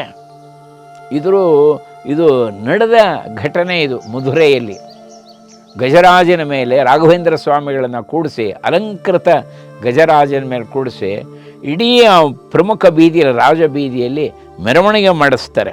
ಇದೊಂದು ಬಹಳ ವೈಶಿಷ್ಟ್ಯ. ಮತ್ತು ಎರಡನೇದು, ಸಾಕ್ಷಾತ್ ರಾಜ ಮತ್ತು ಮಂತ್ರಿ, ಪುರೋಹಿತರು, ಮಂತ್ರಿ ಇಬ್ಬರು ಕೂಡ ರಾಘವೇಂದ್ರ ಸ್ವಾಮಿಗಳಿಗೆ ಚಾಮರ ಸೇವೆ ಮಾಡ್ತಾರೆ. ಒಂದು ವಿಷಯ ಅಂತಂದರೆ, ಅಲ್ಲಿ ರಾಘವೇಂದ್ರ ಸ್ವಾಮಿಗಳು ತಾವೇನೇ ನೀಲಕಂಠ ದೀಕ್ಷಿತರಿಗೆ ವಿದ್ವಚ್ಚೂಡಾಮಣಿ ಅಂಥೇಳಿ ಅವರಿಗೊಂದು ಬಿರುದು ಕೊಡ್ತಾರೆ, ವಿದ್ವಚ್ಚೂಡಾಮಣಿ ಅಂತ. ನನ್ನ ಜೊತೆ ಇಷ್ಟು ಚರ್ಚೆ ಮಾಡಿದ್ರಿ, ಬೇಕಾಷ್ಟು ಜ್ಞಾನವನ್ನು ಪಡೆದಿದ್ದೀರಿ, ನೀವು ಅಗಾಧವಾದಂಥ ಜ್ಞಾನವನ್ನು ಪಡೆದಿದ್ದೀರಿ ಅಂಥೇಳಿ ವಿದ್ವಚ್ಚೂಡಾಮಣಿ ಅಂತ ರಾಘವೇಂದ್ರ ಸ್ವಾಮಿಗಳೇ ನೀಲಕಂಠ ದೀಕ್ಷಿತರಿಗೆ ಒಂದು ವಿಶೇಷವಾದಂಥ ಪದವಿಯನ್ನು ಕೊಡ್ತಾರೆ, ಪ್ರಶಸ್ತಿಯನ್ನು ಕೊಡ್ತಾರೆ. ಇದು ರಾಘವೇಂದ್ರ ಸ್ವಾಮಿಗಳಿದ್ದಂಥ ಒಂದು ವೈಶಿಷ್ಟ್ಯ. ತಮ್ಮಲ್ಲಿ ಯಾರು ಚರ್ಚೆ ಮಾಡ್ತಿದ್ದರೆ ಅವ್ರಿಗೆ ಅವಮಾನ ಮಾಡ್ತಾ ಇರಲಿಲ್ಲ, ಅವ್ರನ್ನ ಹೀಯಾಳಿಸ್ತಾ ಇರಲಿಲ್ಲ, ಅವ್ರನ್ನ ಕೀಳಾಗಿ ಕಾಣ್ತಾ ಇರಲಿಲ್ಲ. ಅವರು ವಿಚಾರ ಏನಿತ್ತು ಅವ್ರಿಗೆ ನಿಜವಾಗ್ಲೂ ಮನನ ಮಾಡಬೇಕು, ಸತ್ಯ ಏನು ಅಂತ ಮನನ ಮಾಡಬೇಕಷ್ಟೇ. ಅವರು ತಿಳ್ಕೊಂಡಂಥ ವೇದ ಆಗಲಿ, ಉಪನಿಷತ್ತಾಗಲಿ, ಪುರಾಣಗಳಾಗಲಿ, ಸಾಹಿತ್ಯಗಳಾಗಲಿ, ಅದರ ಹಿನ್ನೆಲೆ ನಿಜವಾದ ಸತ್ಯ ಏನು, ಆ ಸತ್ಯವನ್ನು ಅರಿವು ಮಾಡಿಕೊಡ್ತಿದ್ರು. ಅಷ್ಟೇ ಇವ್ರ ವಿಷಯ ಹೊರತು ಅವರನ್ನು ಸೋಲಿಸಬೇಕು, ಅವ್ರಿಗೆ ಅವಮಾನ ಮಾಡಬೇಕು, ಈ ವಿಷಯ ಇಲ್ಲವೇ ಇಲ್ಲ. ಯಾರು ತಮ್ಮಲ್ಲಿ ಚರ್ಚೆ ಮಾಡಿದ್ರು ಕೂಡ ಅವ್ರನ್ನ ಸತ್ಕಾರ ಮಾಡ್ತಿದ್ರು, ಅವರಿಗೆ ಪ್ರಶಸ್ತಿಯನ್ನು ಕೊಡ್ತಾಯಿದ್ರು ರಾಯರು. ಇದು ಇಡೀ ಜೀವನದಲ್ಲಿ ನೋಡ್ತೀವಿ ನಾವು. ಇದು ರಾಯರ ಒಂದು ವೈಶಿಷ್ಟ್ಯ. ಆ ಸಭೆಯಲ್ಲಿ ನಡೆದಿದ್ದು. ಕಡೆಗೆ ರಾಜ 2 ಪಟ್ಟಣಗಳನ್ನು ಅವರಿಗೆ ಜಹಿಗೀರಿ ಕೊಟ್ಟ ಅಂಥೇಳಿ ಕೂಡ ಉಲ್ಲೇಖ ಇದೆ. ಇದು ಇತಿಹಾಸದಲ್ಲಿ ಇದ್ದಂಥದ್ದು. ರಾಯರು ಎಲ್ಲಿ ಹೋದರೂ ಕೂಡ ತಮ್ಮ ಒಂದು ಧರ್ಮದ ವಿಚಾರ, ಹರಿಯ ವೈಭವ ಮತ್ತು ನಾವು ಯಾವ ರೀತಿ ನಡ್ಕೋಬೇಕು, ಭಗವಂತನಲ್ಲಿ ಯಾವ ರೀತಿ ಭಕ್ತಿ ಮಾಡಬೇಕು, ಭಕ್ತಿಗೆ ಹೇಗೆ ಭಗವಂತ ಮರುಗು ಬಿಡ್ತಾನೆ, ನಮ್ಮ ಪಾಂಡಿತ್ಯ, ನಮ್ಮ ಒಂದು ಕುಲ, ನಮ್ಮ ಒಂದು ಅಧಿಕಾರ, ಇದು ಯಾವುದಕ್ಕೂ ಭಗವಂತ ಬಗ್ಗುವಂಥವನಲ್ಲ. ಭಗವಂತ ಒಂದೇ. ಭಕ್ತಿಗೆ ತಾನು ಅನುಗ್ರಹ ಮಾಡಿಬಿಡ್ತಾನೆ. ವಿಷಯವನ್ನು ಎಲ್ಲೂ ಹೋದರೂ ಸ್ಥಾಪನೆ ಮಾಡ್ತಿದ್ರು. ಯಾರ್ಯಾರು ರಾಘವೇಂದ್ರ ಸ್ವಾಮಿಗಳ ಸಂಪರ್ಕಕ್ಕೆ ಬರ್ತಿದ್ರು, ಯಾರ್ಯಾರು ಅವ್ರನ್ನ ದರ್ಶನ ಮಾಡ್ತಿದ್ರು, ನಿಜವಾಗ್ಲೂ ಅವರು ಪರಿವರ್ತನೆ ಆಗ್ತಿದ್ರು ಅಂಥೇಳಿ ಇತಿಹಾಸ ಹೇಳುತ್ತೆ. ರಾಘವೇಂದ್ರ ಸ್ವಾಮಿಗಳು ಹೀಗೆ ದಿಗ್ವಿಜಯ ಯಾತ್ರೆ ಮಾಡ್ತಾ ಕರ್ನಾಟಕದ ಬಿಜಾಪುರ ಕ್ಷೇತ್ರಕ್ಕೆ ಬರ್ತಾರೆ. ಬಹಳ ದೊಡ್ಡ ಸಂಸ್ಥಾನ ಅದು. ಅಲಿ ಆದಿಲ್ ಶಾ ಅಂಥೇಳಿ ಆಗಿನ ರಾಜ. ಬಿಜಾಪುರ ಸಂಸ್ಥಾನ ಅತಿ ದೊಡ್ಡ ಸಂಸ್ಥಾನ. ಅಲ್ಲಿ ಸ್ವತಃ ಶ್ಯಾಮಲರಾಯ ಅಂಥೇಳಿ, ಮೇಘಶ್ಯಾಮಲರಾಯ ಅಂಥೇಳಿ ಮಂತ್ರಿ ಇರ್ತಾರೆ. ಅವರು ಈ ರಾಘವೇಂದ್ರ ಸ್ವಾಮಿಗಳ ದಿಗ್ವಿಜಯ ಬಂದಿದ್ದಾರೆ, ಆ ಕಡೆ ದಿಗ್ವಿಜಯ ಯಾತ್ರೆ ನಡೀತಾ ಇದೆ ಅಂತ ತುಂಬ ಸಂತೋಷವಾಗಿ ರಾಜನಿಗೊಂದು ಮಾತು ಹೇಳ್ತಾರೆ, ನಮ್ಮ ಸಂಸ್ಥಾನಕ್ಕೂ ಅವ್ರನ್ನ ಕರೆಸೋಣ, ಇಲ್ಲಿ ಒಂದು ವಿದ್ವತ್ ಸಭೆ ನಡೀಲಿ, ಅವರ ವಿಚಾರವನ್ನು ನಾವು ಶ್ರವಣ ಮಾಡೋಣ, ಧರ್ಮದ ವಿಚಾರಗಳನ್ನು ಹೇಳ್ತಾರೆ ಅಂತ ನಾನು ಕೇಳ್ಪಟ್ಟಿದೆ ಅಂತ. ಆ ಮೇಘಶ್ಯಾಮಲ ರಾಯ ಅಂತ ಅವ್ರ ಪೂರ್ಣ ಹೆಸರು. ಅವರು ಹೇಳಿದಾಗ ಆದಿಲ್ ಶಾ ಹೇಳ್ತಾನೆ, ನೀವು ಮಾಡೋದಾದ್ರೂ ಮಾಡ್ಕೊಳ್ಳಿ, ನಂದೇನು ಅಭ್ಯಂತರ ಇಲ್ಲ ಅಂಥೇಳಿ ಒಪ್ಪಿಗೆ ಕೊಡ್ತಾರೆ. ಅವರು ಬಹಳ ಸಂತೋಷವಾಗಿ ರಾಯರನ್ನ ಆಮಂತ್ರಣ ಮಾಡ್ತಾರೆ. ರಾಘವೇಂದ್ರ ಸ್ವಾಮಿಗಳು ಎಲ್ಲಿ ಯಾರನ್ನು ಕರೆದ್ರೂ ಇಲ್ಲ ಅಂತಿರಲಿಲ್ಲ. ಅವರಿಗೆ ವಿದ್ವತ್ ಸಭೆಯಲ್ಲಿ ಸತ್ಯದ ವಿಚಾರ ತಿಳಿಸೋಕ್ಕೋಸ್ಕರ ಬಂದಿರೋ ಅಂಥವ್ರು. ಅವ್ರು ಬಂದಿರೋದೇ ಅದಕ್ಕೋಸ್ಕರ. ನಾವು ಹಿಂದೆ ಕೇಳಿದ್ದೀವಿ, ಸ್ವತಃ ಪರಮೇಶ್ವರ ಎಲ್ಲ ಋಷಿಗಳ ಮುಂದೆ ಹೇಳ್ತಾನೆ, ಧರ್ಮಾರ್ಥ ಪುರುಷವ್ಯಾಗ್ರ ಋಷಿಕೋಟಿ ಸಸರ್ಜ. ಧರ್ಮದ ರಕ್ಷಣೆಗೋಸ್ಕರ ಭಗವಂತ ಕೋಟಿಗಟ್ಟಲೆ ಋಷಿಗಳನ್ನು ತಾನು ಸೃಷ್ಟಿ ಮಾಡಿದ್ದಾನೆ, ಸಾಕ್ಷಾತ್ ನಾರಾಯಣ ಅಂತ. ಅದಕ್ಕೆ ಧರ್ಮಜ್ಞೋ ಧರ್ಮ ನಿರತಃ ಸಧರ್ಮ ಫಲಮಶ್ನುತೆ. ಇದನ್ನು ರಾಯರ ಆಗಾಗೆ ಉಲ್ಲೇಖ ಮಾಡ್ತಿದ್ರು. ಯಾರು ಧರ್ಮದಲ್ಲಿ ನಡೀತಾರೋ, ಧರ್ಮಜ್ಞೋ ಧರ್ಮ ನಿರತಃ ಸಧರ್ಮ ಫಲಮಶ್ನುತೆ. ಧರ್ಮ ಮಾರ್ಗದಲ್ಲಿ ಯಾರು ಹೆಜ್ಜೆ ಇಟ್ಕೊಂಡು ಹೋಗ್ತಾರೋ, ದೃಢ ವಿಶ್ವಾಸದಿಂದ ಧರ್ಮದ ಫಲವನ್ನು ಪಡ್ಕೊಂಡೇ ಪಡ್ಕೋತಾರೆ. ಇದರಲ್ಲಿ ಯಾವ ಸಂಶಯವೂ ಇಲ್ಲ. ಇದು ಅನುಶಾಸನ ಪರ್ವದಲ್ಲಿ ಪಾರ್ವತೀ ದೇವಿಗೆ ಪರಮೇಶ್ವರ ಹೇಳಿದಂಥ ವಿಚಾರ ಮಹರುದ್ರದೇವರು. ಅದಕ್ಕೆ ಯಾವತ್ತೂ ಕೂಡ ಧರ್ಮದಲ್ಲಿ ಹೆಜ್ಜೆ ಇಡರು ದೃಢ ವಿಶ್ವಾಸ ಇರಬೇಕು. ಅನೇಕ ಸವಾಲುಗಳು ಬರ್ಬೋದು, ಕಷ್ಟಗಳು ಬರ್ಬೋದು, ಏರ್ಪೇರುಗಳು ನಡಿಬೋದು, ಆದರೆ ನಿಜವಾಗ್ಲೂ ಜಯ ಸಿಗೋದು ಯಾವುದಕ್ಕೆ ಅಂದರೆ ಧರ್ಮಕ್ಕೇನೆ. ಅದರ ಫಲ ಇದ್ದೇ ಇದೆ. ಈ ದೃಢ ವಿಶ್ವಾಸ ಆಯಿತು. ನೋಡಿ, ಅಮೇಘಶ್ಯಾಮಲ ರಾಯರು ಕರೆದಾಗ ಅವರು ಕೊಡ್ತಾರೆ, ರಾಜನ ವತಿಯಿಂದಲೇ ಆಮಂತ್ರಣ ಹೋಗುತ್ತೆ. ರಾಯರು ಬರ್ತೇನೆ ಅಂತಾರೆ. ನೋಡಿ, ಆಲಿ ಆದಿಲ್ ಶಾನ ಸಂಸ್ಥಾನದಲ್ಲಿ ರಾಯರು ಬರ್ತಾರೆ. ಮಾಹೇಂದ್ರಿ ಅಂತ ಆನೆ, ಅದು ಮಠದ ಆನೆ, ಅದು ಮಾಹೇಂದ್ರಿ ಅಂತ. ಅದ್ರ ಮೇಲೆ ವಿರಾಜಮಾನವಾಗಿ ಬರ್ತಾರೆ ರಾಘವೇಂದ್ರ ಸ್ವಾಮಿಗಳು. ಭಾಳ ಅದ್ಧೂರಿಯಾದಂಥ ಸ್ವಾಗತ ಆಗುತ್ತೆ. ಮತ್ತು ವಿದ್ವತ್ಸಭೆ ವ್ಯವಸ್ಥೆ ಮಾಡ್ತಾರೆ. ರಾಯರು ಪೀಠದ ಮೇಲೆ ಕೂತಿದ್ದಾರೆ. ಅಲ್ಲಿದ್ದಂಥ ಕೆಲವರು ಮೌಲ್ಯಗಳಿಗೆ ಅವರಿಗೆಲ್ಲ ಇದೇನಾರು ಹಿಂದೂ ಸನ್ಯಾಸಿಗಳನ್ನು ಇಲ್ಲಿ ಕರೆಸಿದ್ದಾರೆ ಅಂತ ಸ್ವಲ್ಪ ಮನಸ್ಸಿನಲ್ಲಿ ಮುಜುಗರ ಇರುತ್ತೆ ಅವರಿಗೆ. ಕಡೆಗೆ ಅವರೆಲ್ಲ ಒಂದು ಪ್ರಶ್ನೆ ಕೇಳುತ್ತಾರೆ, ನಿಜವಾಗ್ಲೂ ಧರ್ಮ ಅಂದರೆ ಏನು? ಧರ್ಮ ಅಂದರೆ ಏನು ಸ್ವಲ್ಪ ಹೇಳಿ ಗುರುಗಳೇ. ಅವ್ರಿಗೇನು ಅಂದರೆ ರಾಯರು ಏನು ಮಾತಾಡಿದ್ರು ಕೂಡ ಅದು ವಿಕೃತ ಮಾಡುವಂಥ ಬುದ್ಧಿನೂ ಕೆಲವ್ರಿಗಿರುತ್ತೆ. ಈ ವಿದ್ವತ್ ಸಭೆ ಅಂದರೆ ಹಾಗೆ ಮಾತಾಡಿದ್ದನ್ನೇ ವಿಕೃತಿ ಮಾಡುವಂಥವರು ಇರ್ತಾರೆ. ಏನು ಧರ್ಮ ಅಂದರೆ ಏನು, ಅದೊಂದು ಸ್ವಲ್ಪ ವಿವರಣೆ ಕೊಡಿ ಅಂಥೇಳಿ ಕೆಲವಾರು ಮೌಲ್ಯಗಳು ಅವರೆಲ್ಲ ಪ್ರಶ್ನೆ ಮಾಡ್ತಾರೆ. ಎಲ್ಲ ನೋಡ್ತಾ ಇದ್ದಾರೆ, ಎಲ್ಲ ವಿದ್ವತ್ ಸಭೆ ಅದು, ಎಲ್ಲ ಪ್ರಮುಖರು ನೋಡ್ತಾ ಇದ್ದಾರೆ. ರಾಘವೇಂದ್ರ ಸ್ವಾಮಿಗಳು ಏನು ಹೇಳುತ್ತಾರೆ, ಎಲ್ಲ ನೂರಾರು ಕಿವಿ ಥರ ಮಾಡಿಕೊಂಡು ಕಾಯ್ತಾ ಇರ್ತಾರೆ. ಏನು ಹೇಳುತ್ತಾರೆ? ರಾಯರು ಭಗವಂತನ ಸ್ಮರಣೆ ಮಾಡಿಕೊಂಡು ಹೇಳುತ್ತಾರೆ, ರಾಮೋ ವಿಗ್ರಹವಾನ್ ಧರ್ಮ ಸಾಧು ಸತ್ಯಪರಾಕ್ರಮ. ಧರ್ಮ ಅಂದರೆ ಏನು ಅಂದರೆ ರಾಮೋ ವಿಗ್ರಹಾನ್ ಧರ್ಮ. ಶ್ರೀರಾಮಚಂದ್ರ ತನ್ನ ಜೀವನದಲ್ಲಿ ಏನು ನಡ್ಕೊಂಡ ಅದೇ ಧರ್ಮ. ರಾಮೋ ವಿಗ್ರಹವಾನ್ ಧರ್ಮ. ನೋಡಿ, ಅದು ಇದು ಕೊಟ್ಟು ಮಾಡೋ ಅಗತ್ಯವೇ ಇಲ್ಲ ಧರ್ಮಕ್ಕೆ. ಧರ್ಮದಲ್ಲಿ ಬೇಕಾಷ್ಟಿದೆ ಅಲ್ವಾ? ಧರ್ಮದಲ್ಲಿ ಸತ್ಯವನ್ನು ಹೇಳು, ಅಸತ್ಯವನ್ನು ಹೇಳಬೇಡ, ಯಾರನ್ನು ಕೂಡ ನಿಂದನೆ ಮಾಡಬೇಡ, ಯಾರನ್ನು ಹಿಂಸೆ ಮಾಡಬೇಡ, ಇದೆಲ್ಲ ಬೇಕಾದಷ್ಟಿದೆ. ಅದನ್ನೆಲ್ಲ ಹೇಳೋಕ್ಕೆ ಹೋಗಲಿಲ್ಲ. ರಾಮೋ ವಿಗ್ರಹವಾನ್ ಧರ್ಮ. ಇದನ್ನು ವಾಲ್ಮೀಕಿ ಪುರಾಣದಲ್ಲಿ ಅಂದರೆ ರಾಮಾಯಣದಲ್ಲಿ ಉಲ್ಲೇಖ ಮಾಡಿದ್ದಾರೆ ಈ ಸಂಗತಿಯನ್ನು. ಅದನ್ನು ಕೋಟ್ ಮಾಡಿಬಿಡ್ತಾರೆ ರಾಯರು. ಎಲ್ಲರೂ ಚಪ್ಪಳ ತಟ್ಬಿಡ್ತಾರೆ. ಇದರಲ್ಲಿ ಡಿಸ್ಪ್ಯೂಟೇ ಇಲ್ಲ. ಇಲ್ಲಿ ರಾಮಚಂದ್ರನ ಇಡೀ ಜೀವನ ಯಾರಿಗೂ ಬೇಸರ ತರೋದು ಅಲ್ಲವೇ ಅಲ್ಲ. ತನ್ನ ಇಡೀ ಜೀವನದಲ್ಲಿ ಎಲ್ಲವನ್ನು ಸಮರ್ಪಣೆ ಮಾಡಿಕೊಂಡ ಮರ್ಯಾದಾ ಪುರುಷೋತ್ತಮ ಶ್ರೀರಾಮಚಂದ್ರ. ಯಾರಿಗೂ ಹಿಂಸೆ ಕೊಡಲಿಲ್ಲ, ತಾನು ಕಷ್ಟವನ್ನು ಅನುಭವಿಸಿದ. ಲೌಕಿಕವನ್ನು ನೋಡೋಕ್ಕೆ ರಾಮ ತುಂಬ ದುಃಖ ಅನುಭವಿಸ್ದ ಬೇಕಾದರೆ, ಆದರೆ ಯಾರಿಗೂ ತಾನು ದುಃಖ ಕೊಡಲಿಲ್ಲ. ಎಲ್ರಿಗೂ ಆನಂದ ಕೊಡೋಕ್ಕೆ ತಾನು ಕಷ್ಟವನ್ನು ಸಹಿಸ್ತಾ ರಾಮಚಂದ್ರ. ಅದಕ್ಕೆ ರಾಮೋ ವಿಗ್ರಹವಾನ್ ಧರ್ಮ. ಅಲ್ಲೊಂದು ಮಾತು ಹೇಳ್ತಾರೆ ರಾಯರು, ಮಾತಾ ಪೃಥ್ವಿ ಪುತ್ರೋಹಂ ಪೃಥಿವ್ಯಾ. ಋಗ್ವೇದದ ಮಂತ್ರ ಅದು. ಮಾತಾ ಪೃಥ್ವಿ, ಇಡೀ ಪೃಥ್ವಿ ತಾಯಿ. ನಾವೇನು ಗ್ಲೋಬ್ ಅಂತ ಹೇಳ್ತೀವಿ, ಅದನ್ನೇ ಮಾತೆ ಅಂತ ಹೇಳಿದಂಥ ದೇಶ ನಮ್ಮದು. ಅದಕ್ಕೆ ಯಾವಾಗಲೂ ಸನಾತನ ಧರ್ಮ, ಹಿಂದೂ ಧರ್ಮ ಇದೆಯಲ್ಲ, ಈ ರೀತಿ ಧರ್ಮ ಪ್ರಪಂಚದಲ್ಲಿ ಹುಡುಕಿದ್ರೂ ಸಿಗೋಲ್ಲ. ಮಿಕ್ಕಿದ್ದೆಲ್ಲ ಕೆಲವು ಮತಗಳಿರಬಹುದು, ಧರ್ಮ ಅಂತಲ್ಲ. ಹಿಂದೂ ಧರ್ಮದ ವೈಶಿಷ್ಟ್ಯ ಏನಿದೆ, ಇದರಲ್ಲಿ ಯಾರಿಗೂ ತೊಂದರೆ ಇಲ್ಲ. ಇದು ಅದಕ್ಕೆ ಇದಕ್ಕೆ ಸನಾತನ. ಇದು ಯಾಕೆಂದರೆ ಜೀವನ ಪದ್ಧತಿ. ಇದು ಪ್ರಪಂಚ ಸೃಷ್ಟಿ ಆದಾಗಲಿಂದ ಯಾವ ರೀತಿ ನಡ್ಕೋಬೇಕು ಅಂತ ಹೇಳುವಂಥ ಸಂಹಿತೆ ಏನಿದೆ, ಅದೇ ಹಿಂದೂ ಧರ್ಮ. ಇಲ್ಲಿ ಯಾರಿಗೂ ತೊಂದರೆ ಇಲ್ಲ. ಮಾ ಕಶ್ಚಿತ್ ದುಃಖ ಭಾಗ್ ಭವೇತ್. ಇಡೀ ಪ್ರಪಂಚದಲ್ಲಿ ಯಾವ ಜೀವಿಗಳಿದ್ದಾರೆ, ಯಾವ ಜೀವನ ದುಃಖ ಪಡಬಾರ್ದು. ನಮ್ಮ ಋಷಿಗಳು ಪ್ರಾರ್ಥನೆ ನೋಡಿ ಭಗವಂತನಲ್ಲಿ, ಮಾ ಕಶ್ಚಿತ್ ದುಃಖ ಭಾಗ್ ಭವೇತ್. ಋಷಿಗಳು ಭಗವಂತನ ಪ್ರಾರ್ಥನೆ ಮಾಡ್ಕೋತಿದ್ರಪ್ಪ, ನಾನು ತಪಸ್ಸು ಮಾಡ್ತೀನಿ, ಯಾರಿಗೂ ಕೂಡ ದುಃಖ ಬರದೇ ಇರಲಿ. ರಾಯರಿದ್ದಿದ್ದು ಹಾಗೇನೆ, ಮಾ ಕಶ್ಚಿತ್ ದುಃಖ ಭಾಗ್ ಭವೇತ್. ನೋಡಿ ಎಂಥ ಧರ್ಮ ಇದೆ. ಅದಕ್ಕೆ ಇದಕ್ಕೆ ಸನಾತನ. ಈ ಧರ್ಮಕ್ಕೆ ಎಲ್ಲರೂ ಪ್ರೋತ್ಸಾಹ ಕೊಡಬೇಕು, ಎಲ್ಲರೂ ಬೆಳೆಸಬೇಕು. ಯಾಕೆಂದರೆ ಇದು ಎಲ್ರಿಗೂ ಆಪ್ಯಾಯಮಾನವಾದಂಥ ಧರ್ಮ. ಇದು ಸನಾತನ ಹಿಂದೂ ಧರ್ಮ. ಅದನ್ನು ಕೃಷ್ಣ ಭಗವದ್ಗೀತೆಯಲ್ಲಿ ಒಂದು ಸಂಗತಿ ಹೇಳ್ತಾನೆ, ಅರ್ಜುನನಿಗೆ ಹೇಳ್ತಾನೆ, ಅರ್ಜುನ ಇವರೆಲ್ಲ ಅಕ್ಷೋಣಿ ಸೈನ್ಯ ಯಾರು ಅಂತ ತಿಳ್ಕೊಂಡೆ. ಮಮೈವಾಂಶೋ ಜೀವಲೋಕೆ ಜೀವಭೂತ ಸನಾತನ. ಇವರೆಲ್ಲ ಸನಾತನೀಯರು ಅರ್ಜುನ. ಇವರೆಲ್ಲ ನನ್ನ ಅಂಶದಿಂದ ಹುಟ್ಟಿದ್ದಾರೆ, ನನ್ನ ಅಂಶದಿಂದ ಹುಟ್ಟಿದ್ದಾರೆ. ಇವ್ರು ಯಾರೂ ಸಾಯಲ್ಲ. ನೀನು ಸಾಯಿಸ್ತೀನಿ ಅಂತ ಅಂದ್ಕೊಂಡಿದ್ರು ಇವ್ರು ಯಾರೂ ಸಾಯಲ್ಲ. ಶರೀರ ಬಿಡಬಹುದು ಅಷ್ಟೇ. ಮಮೈವಾಂಶೋ ಜೀವಲೋಕೆ, ಇವರೆಲ್ಲ ಎಲ್ಲರಲ್ಲೂ ನನ್ನ ಅಂಶ ಇದೆ, ನಾನು ಬಿಂಬ, ಇವರೆಲ್ಲ ಪ್ರತಿಬಿಂಬ, ಇವ್ರು ಯಾರೂ ಸಾಯಲ್ಲ. ಜೀವಭೂತ ಸನಾತನ ಇದು ನೋಡಿ ಭಗವದ್ಗೀತೆ ಶ್ಲೋಕ ಅದು. ಸನಾತನ ಅಂದರೆ ಅಳಿವಿಲ್ಲದೆ ಇದ್ದಿದ್ದು.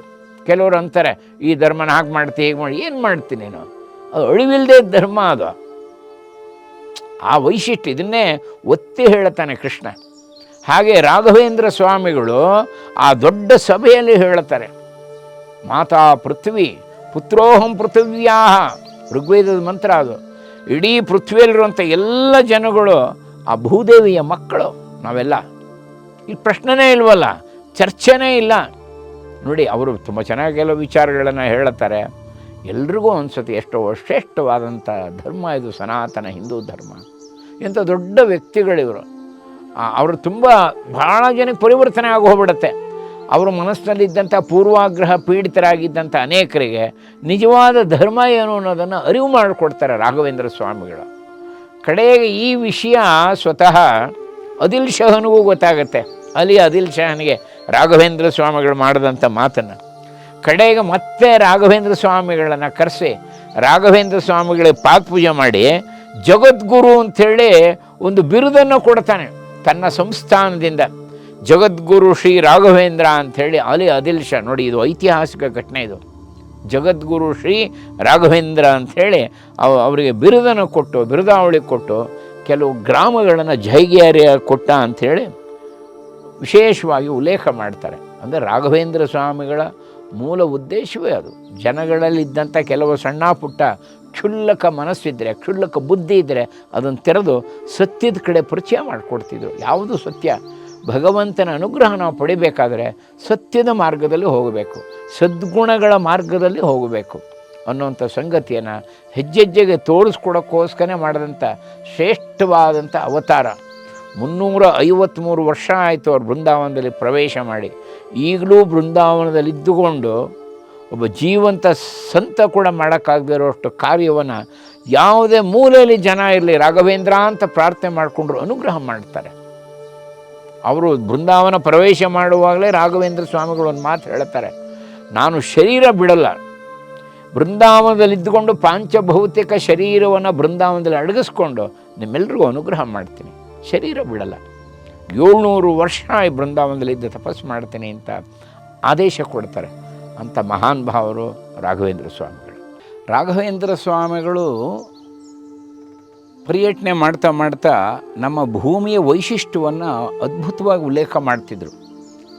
ಈ ಭೂಮಿನೇ ಅತ್ಯಂತ ಪುಣ್ಯ ಭೂಮಿ ಇದು. ಮತ್ತೆರಡನೇದು ದೇವಭೂಮಿ ಇದು.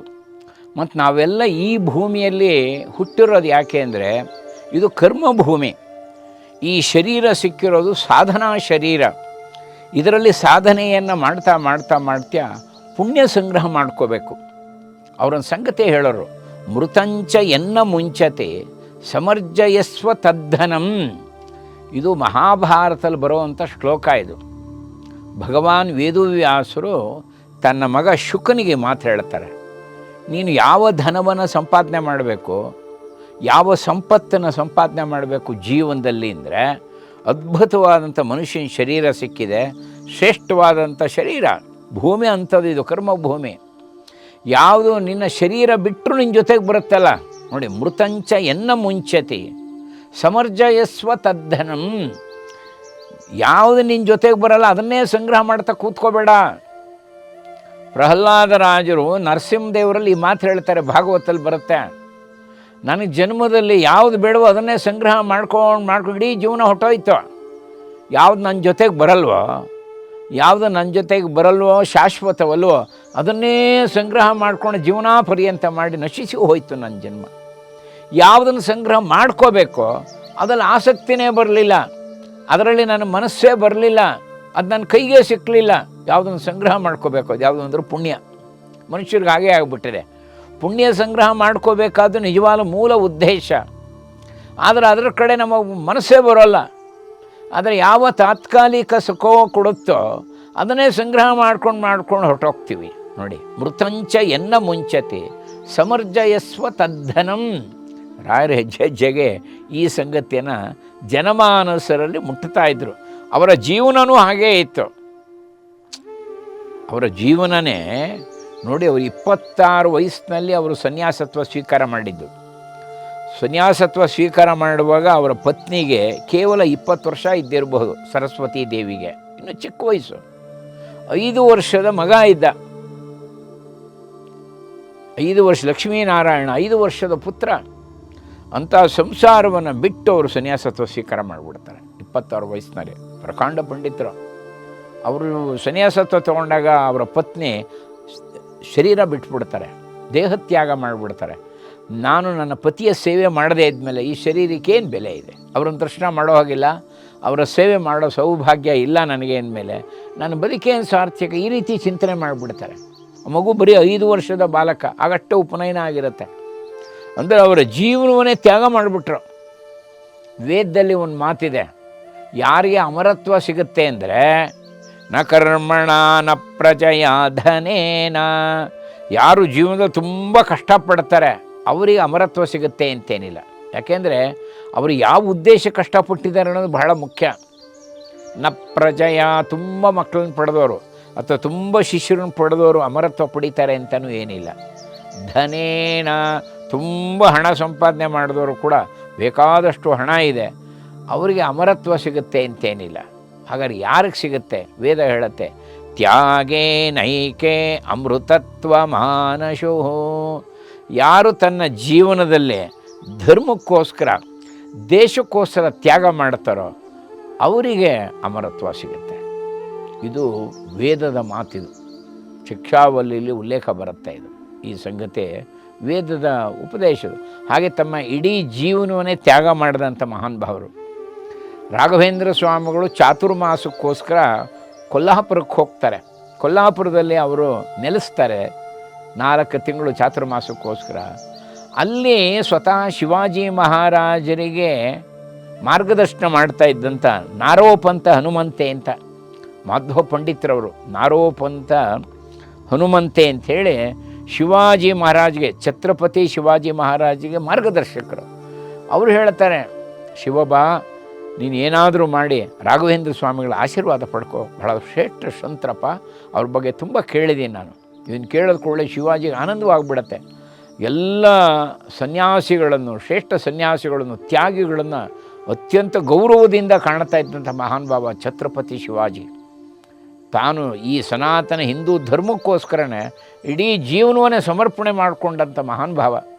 ಸೊ ರಾಘವೇಂದ್ರ ಸ್ವಾಮಿಗಳು ತಮ್ಮ ಅರಮನೆಗೆ ಬರಬೇಕು ಅಂತ ಆಮಂತ್ರಣ ಕೊಡ್ತಾನೆ, ಪ್ರಾರ್ಥನೆ ಮಾಡ್ತಾನೆ. ಅದರಂತೆ ರಾಯರು ಹೋಗ್ತಾರೆ. ಯಾರು ಎಲ್ಲೂ ಇಲ್ಲ ಅಂತ ಹೇಳ್ತಾ ಇರಲಿಲ್ಲ. ರಾಘವೇಂದ್ರ ಸ್ವಾಮಿಗಳು ಛತ್ರಪತಿ ಶಿವಾಜಿ ಮಹಾರಾಜ ಅರಮನೆಗೆ ಬರುವಾಗ ಸ್ವತಃ ಶಿವಾಜಿ ಮಹಾರಾಜರ ತಾಯಿ ಜೀಜಾಬಾಯಿ, ಶಿವಾಜಿ ಮಹಾರಾಜರ ಪತ್ನಿ ರಾಣಿ ಹಾಗೂ ಶಿವಾಜಿ ಮಹಾರಾಜರ ಪುತ್ರ ಸಂಭಾಜಿ ಇವರೆಲ್ಲ ಕಾಯ್ತಾ ಇದ್ದಾರೆ. ಶಿವಾಜಿ ಮಹಾರಾಜರ ಮಾರ್ಗದರ್ಶಕರಾದಂಥ ನಾರೋಪಂಥ ಹನುಮಂತೆ ತುಂಬ ವೃದ್ಧರು ಅವರು ಕಾಯ್ತಾ ಇದ್ದಾರೆ. ಎಲ್ಲ ಮಂತ್ರಿಗಳೆಲ್ಲ ಕಾಯ್ತಾ ಇದ್ದಾರೆ. ರಾಯರು ಪ್ರವೇಶ ಮಾಡ್ತಾರೆ, ಪಾದಪೂಜೆ ಆಗುತ್ತೆ. ಶಿವಾಜಿ ಮಹಾರಾಜರು ಏಕಾಂತದಲ್ಲಿ ಒಂದು ಪ್ರಶ್ನೆ ಮಾಡ್ತಾರೆ ರಾಯರನ್ನು, ನಾನು ಈ ಖಡ್ಗದಲ್ಲಿ ಅನೇಕರನ್ನು ಸಂಹಾರ ಮಾಡಿಬಿಟ್ಟಿದ್ದೀನಿ. ಯಾಕೆಂದರೆ ಮೊಘಲರವಾಗ ಅನೇಕರು ಬಹಳ ಧರ್ಮದ ದಾಂಧಲೆ ಮಾಡ್ತಿದ್ದರು, ಅನೇಕ ದೇವಾಲಯ ಹೊಡಿತಾ ಇದ್ದರು, ಅನೇಕ ಹೆಣ್ಮಕ್ಳನ್ನ ಅಪಹರಣ ಮಾಡ್ತಿದ್ದರು, ಬೇಕಾದಷ್ಟು ಗುರುಗಳಿಗೆ ಬೆಂಕಿ ಇಡ್ತಾ ಇದ್ದರು. ಇದನ್ನೆಲ್ಲ ತಡಿಲಾರದೆ ಈ ಖಡ್ಗದಿಂದ ನಾನು ಅನೇಕರನ್ನ ಹತ್ಯೆ ಮಾಡಿಬಿಟ್ಟಿದ್ದೀನಿ.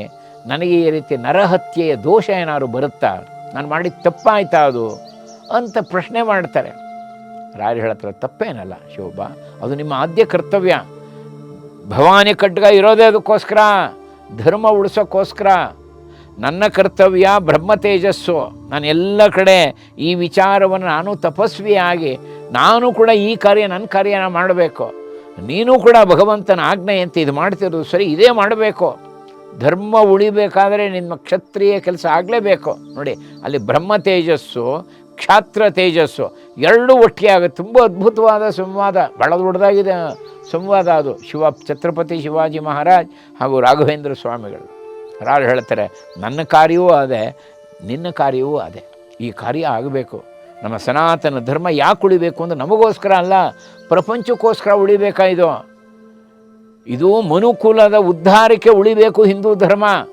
ಮನುಕುಲಕ್ಕೆ ಕೊಟ್ಟಂಥ ಅತ್ಯಂತ ಶ್ರೇಷ್ಠವಾದಂಥ ಹಾದಿ ಈ ಸನಾತನ ಹಿಂದೂ ಧರ್ಮದಲ್ಲಿದೆ. ಇದನ್ನು ನಾವು ಉಳಿಸ್ಬೇಕು. ಇದೆಲ್ಲರನ್ನು ಒಪ್ಕೊಳ್ಳೋ ಅಂಥದ್ದು ಧರ್ಮ ಇದು. ಬಹಳ ಚೆನ್ನಾಗಿದೆ ಸಂವಾದ. ಕಡೆಯಲ್ಲಿ ಶಿವಾಜಿ ಮಹಾರಾಜರು ಕೇಳುತ್ತಾರೆ, ಇಷ್ಟೆಲ್ಲ ಯಾಕೆ ದಾಂಧಲೆ ಆಗ್ತಾ ಇದೆ, ಗುಡಿ ಗೋಪುರಗಳು ಒಡೆದು ಹಾಕ್ತಾ ಇದ್ದಾರೆ, ನಮ್ಮಲ್ಲಿ ಯಾಕೆ ಸಂಘಟನೆ ಆಗ್ತಾ ಇಲ್ಲ? ರಾಯರು ಹೇಳುತ್ತಾರೆ, ನಮ್ಮಲ್ಲಿ ಶಕ್ತಿ ಇದೆ, ಸಂಘಟನೆ ಇಲ್ಲಪ್ಪ. ಶಕ್ತಿ ಇದೆ, ಸಂಘಟನೆ ಇಲ್ಲ. ಕಡೆಗೆ ಶಿವಾಜಿ ಮಹಾರಾಜರ ತಲೆ ಮೇಲೆ ರಾಯರು ಹಸ್ತ ಇಡ್ತಾರೆ. ರಾಯರ ಅಮೃತ ಹಸ್ತ ಶಿವಾಜಿ ಮಹಾರಾಜರ ತಲೆ ಮೇಲೆ ಬಿದ್ದಾಗ ಏನು ಒಂಥರ ಅಪರೋಕ್ಷ ಜ್ಞಾನ ಬಂದಾಗ ಆಗ್ಬಿಡುತ್ತೆ. ಶಿವಾಜಿ ಮಹಾರಾಜರಿಗೆ ಪುಳುಕಿತರಾಗ್ಬಿಡ್ತಾರೆ. ಏನು ಶಕ್ತಿ ಆ ಒಂದು ವೈಬ್ರೇಷನ್ನು, ಪುಳುಕಿತರಾಗ್ಬಿಡ್ತಾರೆ ಶಿವಾಜಿ ಮಹಾರಾಜ್ ಹೇಳ್ತಾರೆ, ಅದ್ಭುತ ಶಕ್ತಿ ನಂಗೆ ಪ್ರಾಪ್ತಿ ಆಗ್ತಿತ್ತು, ಒಳ್ಳೆ ಮಾರ್ಗದರ್ಶನವನ್ನು ನನಗೆ ಕೊಟ್ಟರೆ ಇನ್ನೂ ಉತ್ಸಾಹದಿಂದ ಈ ಧರ್ಮದ ಕಾರ್ಯವನ್ನು ನಾನು ಮಾಡ್ತೇನೆ ಅಂತೇಳಿ ಆ ಖಡ್ಗವನ್ನು ಇಟ್ಟು ರಾಯರಿಗೆ ನಮಸ್ಕಾರ ಮಾಡ್ತಾರೆ. ತುಂಬ ಅದ್ಭುತವಾದಂಥ ಭೇಟಿ. ರಾಯರು ನೋಡಿ ಎಂತೆಂಥವ್ರನ್ನ ಭೇಟಿ, ಅವರಲ್ಲಿ ಧರ್ಮದ ಜಾಗೃತಿಯನ್ನು ಮಾಡ್ತಾಯಿದ್ದು. ಇದು ರಾಘವೇಂದ್ರ ಸ್ವಾಮಿಗಳ ವಿಶೇಷವಾದಂಥ ವೈಶಿಷ್ಟ್ಯ. ಅಲ್ಲೇ ಮಹಾರಾಷ್ಟ್ರದಲ್ಲಿ ಕರ್ನಾಟಕ ಕ್ಷೇತ್ರಕ್ಕೆ ಹೋಗ್ತಾರೆ. ಆ ಕರ್ನಾಟಕ ಕ್ಷೇತ್ರದಲ್ಲಿ ಒಂದು ಘಟನೆ ನಡೆಯುತ್ತೆ. ಅಲ್ಲಿ ಯಾರೋ ಒಬ್ಬರು ಮನೇಲಿ ಇಳ್ಕೊತಾರೆ, ಅವ್ರು ಪ್ರಾರ್ಥನೆ ಮಾಡ್ಕೋತಾರೆ, ಮೂಲ ರಾಮದೇವ್ರನ್ನ ಇಲ್ಲಿಗೆ ತಂದು ತಾವು ಪೂಜೆ ಮಾಡಬೇಕು ನಮ್ಮ ಮನೇಲಿ. ತುಂಬ ಭಕ್ತಾದಿಗಳನ್ನೆಲ್ಲ ಸೇರಿಸ್ತಾರೆ. ಅಲ್ಲಿ ಆ ವ್ಯಕ್ತಿಯೊಬ್ಬರು ಇರ್ತಾರೆ, ವಾಸುದೇವ ಪಂತ ಅಂಥೇಳಿ. ಭಾಳ ಶ್ರೇಷ್ಠ ವ್ಯಕ್ತಿ ವಾಸುದೇವ ಪಂತರು, ಭಾಳ ಪ್ರಖ್ಯಾತ ವ್ಯಕ್ತಿ. ಅವರ ಮನೆಯಲ್ಲಿ ರಾಯರು ಇಳ್ಕೊಂಡಾಗ ಕರ್ನಾಟಕ ಕ್ಷೇತ್ರದಲ್ಲಿ ಅವರ ಸೋದರಳಿ ಒಬ್ಬ ಬಹಳ ದೊಡ್ಡ ಸಂಗೀತಗಾರ, ತುಂಬ ಸುಶ್ರಾವ್ಯವಾಗಿ ಹಾಡ್ತಾ, ಹಿಂದೂಸ್ತಾನಿ ಹಾಡು ಹೇಳ್ತಾ ಇದ್ದವನು. ಅವನು ಬಹಳ ಪ್ರಸಿದ್ಧಿಯಾಗಿರ್ತಾನೆ. ಯಾರೋ ಅವರಿಗೆ ಅಭಿಚಾರಿಕ ಪ್ರಯೋಗ ಮಾಡಿ ಅವ್ರನ್ನ ಮೂಕರಾಗಿ ಮಾಡಿಬಿಡ್ತಾರೆ. ನೋಡಿ, ಅಭಿಚಾರಿಕ ಪ್ರಯೋಗ ಆಗಿಬಿಟ್ಟಿರುತ್ತೆ ಪಾಪ. 1 ವರ್ಷದಿಂದ ಮೂಕ ಆಗಿಬಿಟ್ಟಿರ್ತಾನೆ ಹುಡುಗ. ಹಾಡು ಹೇಳೋಕ್ಕಾಗಲಿಲ್ಲ, ಬಾಯ ತೆರೆಯೋಕ್ಕಾಗಲಿಲ್ಲ, ಧ್ವನಿ ಬರ್ತಾ ಇಲ್ಲ. ಅವ್ರು ವಾಸುದೇವ ಪಂತರು ಹೇಳುತ್ತಾರೆ ರಾಯರ ಕೇಳಿ, ಈ ಥರ ಎಷ್ಟು ಚೆನ್ನಾಗಿ ಹಾಡ್ತಾ ಇದ್ದ, ಹಿಂದೂಸ್ತಾನಿ ಸಂಗೀತಗಳನ್ನು, ದಾಸರ ಪದಗಳನ್ನೆಲ್ಲ ಹೇಳ್ತಾ ಇದ್ದ, ಮೂಕನಾಗ್ಬಿಟ್ಟಿದ್ದಾನೆ. ರಾಯರು ಹೇಳ್ತಾರೆ, ಅವನನ್ನು ಕರೆಸಿ, ಮೂಲ ರಾಮದೇವರ ಪ್ರಸಾದ ಅವನು ಕೊಡೋಣ, ಕರೆಸಿ ಅವ್ರನ್ನ ಅಂತ. ಕಡೆಗೆ ಆ ಹುಡುಗನ ಕರೆಸ್ತಾರೆ. ಚೈತನ್ಯ ಆ ಹುಡುಗ ಬಹಳ ಅದ್ಭುತವಾಗಿ, ಸುರೇಂದ್ರ ಅಂತ ಅವನ ಹೆಸರು, ಚಿರಂಜೀವಿ ಸುರೇಂದ್ರನ ಕರೆಸಿ ಅಂತಾರೆ. ಅವನು ಬರ್ತಾನೆ, ಕೂಡಿಸ್ತಾರೆ, ರಾಯರು ಇಲ್ಲಿ ಕೂತ್ಕೊಳ್ಳಪ್ಪ ಅಂಥೇಳಿ. ಕೂತ್ಕೊಂಡು ರಾಯರು, ನೋಡು, ಇವತ್ತು ಸಂಗೀತ ನಮ್ಮ ಇಲ್ಲಿ ಪೂಜೆ, ಮೂಲರಾಮನ ಪೂಜೆ ಆದಾಗ ನಿಂದು ಅದ್ಭುತ ಸಂಗೀತ ಕಚೇರಿ ನಡೆಯುತ್ತೆ. ಅವನು ಪಾಪ ಕೈ ಆಡಿಸ್ತಾನೆ, ನನ್ನ ಧ್ವನಿನೇ ಇಲ್ಲವಲ್ಲ ಅಂತ ಕಣ್ಣೀರು ಹಾಕ್ತಾನೆ. ಚಿಂತೆ ಮಾಡಬೇಡ, ನನ್ನ ಮೂಲ ರಾಮಚಂದ್ರ ನಿನಗೆ ಅನುಗ್ರಹ ಮಾಡ್ತಾನಪ್ಪ, ನೀ ಏನು ಚಿಂತೆ ಮಾಡಬೇಡ ಅಂಥೇಳಿ ಈ ತೀರ್ಥ ಸ್ವೀಕಾರ ಮಾಡುವಂಥ, ಮೂಲ ರಾಮರಿಗೆ ಅಭಿಷೇಕ ಮಾಡಿದಂಥ ತೀರ್ಥವನ್ನು ರಾಯರು ಕೊಡ್ತಾರೆ. ಅವನ ತೀರ್ಥ ಸ್ವೀಕಾರ ಮಾಡ್ತಾನೆ. ಯಾವುದೋ ಒಂದು ಅದ್ಭುತ ಶಕ್ತಿ ಪ್ರವೇಶ ಆದಾಗ ಆಗುತ್ತೆ. ರಾಯರು ಇವನನ್ನೇ ನೋಡ್ತಾರೆ, ಇವನನ್ನೇ ದೃಷ್ಟಿಸಿ ಇಟ್ಟು ನೋಡ್ತಾರೆ. ಆ ಸುರೇಂದ್ರನ್ನ ರಾಯರ ಕಣ್ಣಿಂದ ಯಾವುದೋ ಒಂದು ಬೆಳಕು ಬಂದ ಹಾಗೆ ಆಗುತ್ತೆ ಅವನಿಗೆ. ಯಾವುದೋ ಬೆಳಕು ಬಂದು ಒಳಗೆ ಪ್ರವೇಶ ಮಾಡಿ ಕಂಠದಲ್ಲಿ ಪ್ರವೇಶ ಮಾಡಿದಾಗ ಆಗಿಬಿಡುತ್ತೆ. ನೋಡ್ತಾನೆ, ಏನೋ ಬೆಚ್ಚಿ ಬಿದ್ದಾಗ ಆಗಿಬಿಡುತ್ತೆ ಅವನಿಗೆ, ಏನೋ ಆಗ್ತಾಯಿದೆ ನನ್ನಲ್ಲಿ ಪರಿಣಾಮ ಅಂತ. ಒಂದು ಸಲ ಗಟ್ಟಿಯಾಗಿ ಕೂಕ್ಕೊಂಡ್ಬಿಡ್ತಾನೆ, ಗುರು ಸಾರ್ವಭೌಮ ಅಂತ ಕೂಕ್ಕೊಂಡ್ಬಿಡ್ತಾನೆ. ಅಲ್ಲಿರೋರಿಗೇನೋ ಆಶ್ಚರ್ಯ ಆಯ್ತು, ಏನು ಹೀಗೆ ಕೂಗ್ತಾ ಇದ್ದಾನೆ, ಗಟ್ಟಿಯಾಗಿ ಕೂಗ್ತಾನೆ, ಗುರು ಸಾರ್ವಭೌಮ ಅಂತ ಕೂಗ್ತಾನೆ. ಸುರೇಂದ್ರ ಮೂಕನಾಗಿದ್ದವನು, ಎಲ್ರಿಗೂ ಆಶ್ಚರ್ಯ, ಇದೆ ಇವ್ನು ಕೂಗ್ಕೋತಾ ಇದ್ದಾನೆ, ಮಾತಾಡ್ತಿರಲಿಲ್ಲ 1 ವರ್ಷದಿಂದ. ಇದು ರಾಯರ ಪ್ರಸಾದ. ಇದು ಐತಿಹಾಸಿಕವಾಗಿ ನಡೆದಂಥ ಘಟನೆ, ಮಹಾರಾಷ್ಟ್ರದ ಕರಾಡ ಕ್ಷೇತ್ರದಲ್ಲಿ ನಡೆದಂಥ. ಅಂದರೆ ಸಾಮಾನ್ಯ ವ್ಯಕ್ತಿಗಳು ಯಾರು ಪಾಪ ಬಳಲ್ತಾ ಇದ್ದರು, ಧರ್ಮಿಷ್ಠರು, ಧರ್ಮ ಮಾರ್ಗದಲ್ಲಿದ್ದರು, ಏನೋ ಪ್ರಾರಬ್ಧ ಕರ್ಮಗಳಿಂದ ಅವ್ರಿಗೆ ದುಃಖ ಇದ್ದರೆ ದುಃಖವನ್ನು ದೂರ ಮಾಡ್ತಿದ್ರು. ಅದಕ್ಕೆ ಶ್ರೀಕೃಷ್ಣ ಚರಣಾಂಭೋಜಂ ಸ್ಮರ ದುಃಖಂ ಗಮಿಷ್ಯತಿ, ಇದರಾರು ಹೇಳ್ತಾ ಇದ್ದು. ಶ್ರೀಕೃಷ್ಣ ಚರಣಾಂಭೋಜಂ ಸ್ಮರ ದುಃಖಂ ಗಮಿಷ್ಯತಿ.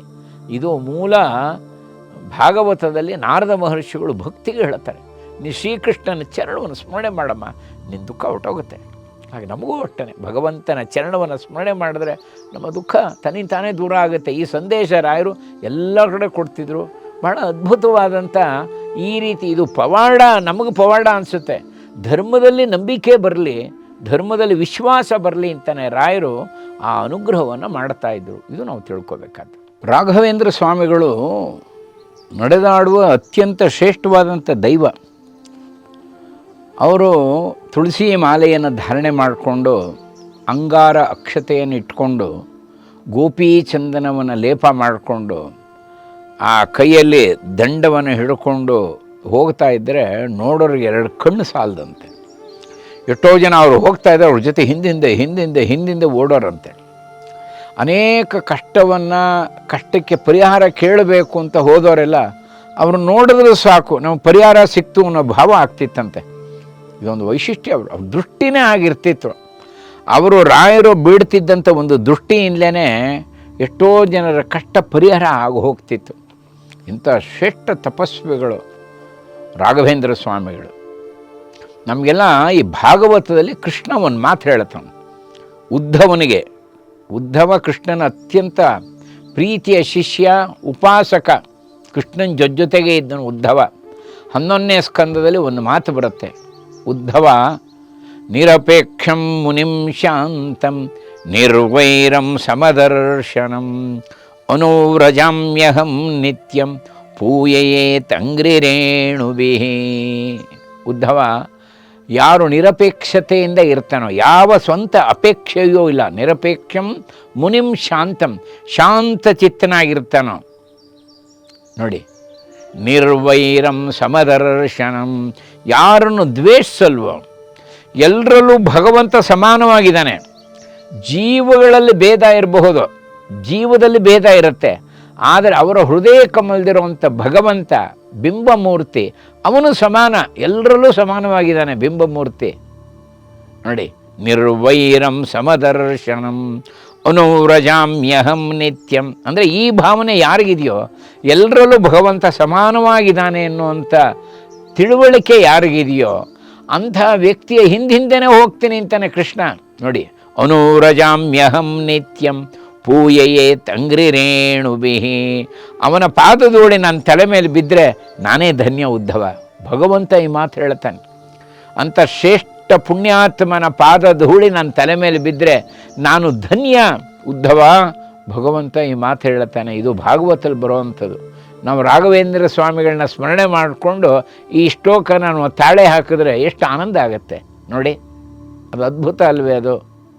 ನಿರಪೇಕ್ಷಂ ಮುನಿಂ ಶಾಂತಂ ನಿರ್ವೈರಂ ಸಮದರ್ಶನಂ ಅನುವ್ರಜಾಮ್ಯಹಂ ನಿತ್ಯಂ ಪೂಯಯೇತ್ ಅಂಗ್ರಿರೇಣುಭಿಃ. ಅದಕ್ಕೆ ಭಗವಂತ ಸಂಪೂರ್ಣ ಒಲಿತಾನೆ ಅವರಿಗೆ.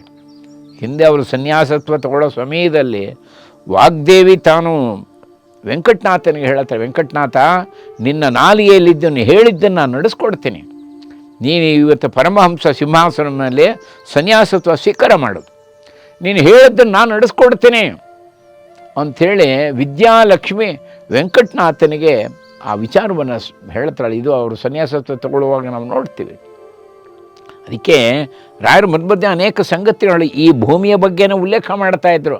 ನಮ್ಮಲ್ಲಿ ಅನೇಕರು ಒಂದು ತಪ್ಪು ತಿಳ್ಕೊಳ್ಳೋ, ಹೊರದೇಶದಲ್ಲಿ ಇದ್ದಂಥ ಹುಡುಗರೆಲ್ಲ, ನಮ್ಮ ಈಗಿನ ಹುಡುಗರೆಲ್ಲ ಒಂದು ತಪ್ಪು ತಿಳ್ಕೊಂಡಿದ್ದಾರೆ. ಹೊರದೇಶವೆಲ್ಲ ಬಹಳ ಚೆನ್ನಾಗಿ ಶುಚಿಯಾಗಿ ಇಟ್ಕೊಂಡಿದ್ದಾರೆ, ಸ್ವಚ್ಛತೆ ಇದೆ. ಹೊರದೇಶಗಳೆಲ್ಲ ಹೇಳ್ತಾರಲ್ಲ, ಬೇರೆ ಬೇರೆ ಅಮೇರಿಕಾ ಇರ್ಬೋದು, ಜರ್ಮನಿ ಇರ್ಬೋದು, ಇಂಗ್ಲೆಂಡ್ ಇರ್ಬೋದು, ಅಲ್ಲೆಲ್ಲ ಒಳ್ಳೆ ಸ್ವಚ್ಛತೆ ಇದೆ. ಆದರೆ ನಮ್ಮ ಭಾರತ ಅಷ್ಟು ಸ್ವಚ್ಛತೆಯೇ ಇಲ್ಲ ಅಂಥೇಳಿ ಗೇಲಿ ಮಾಡುವಂಥ ಹುಡುಗರು ಇದ್ದಾರೆ.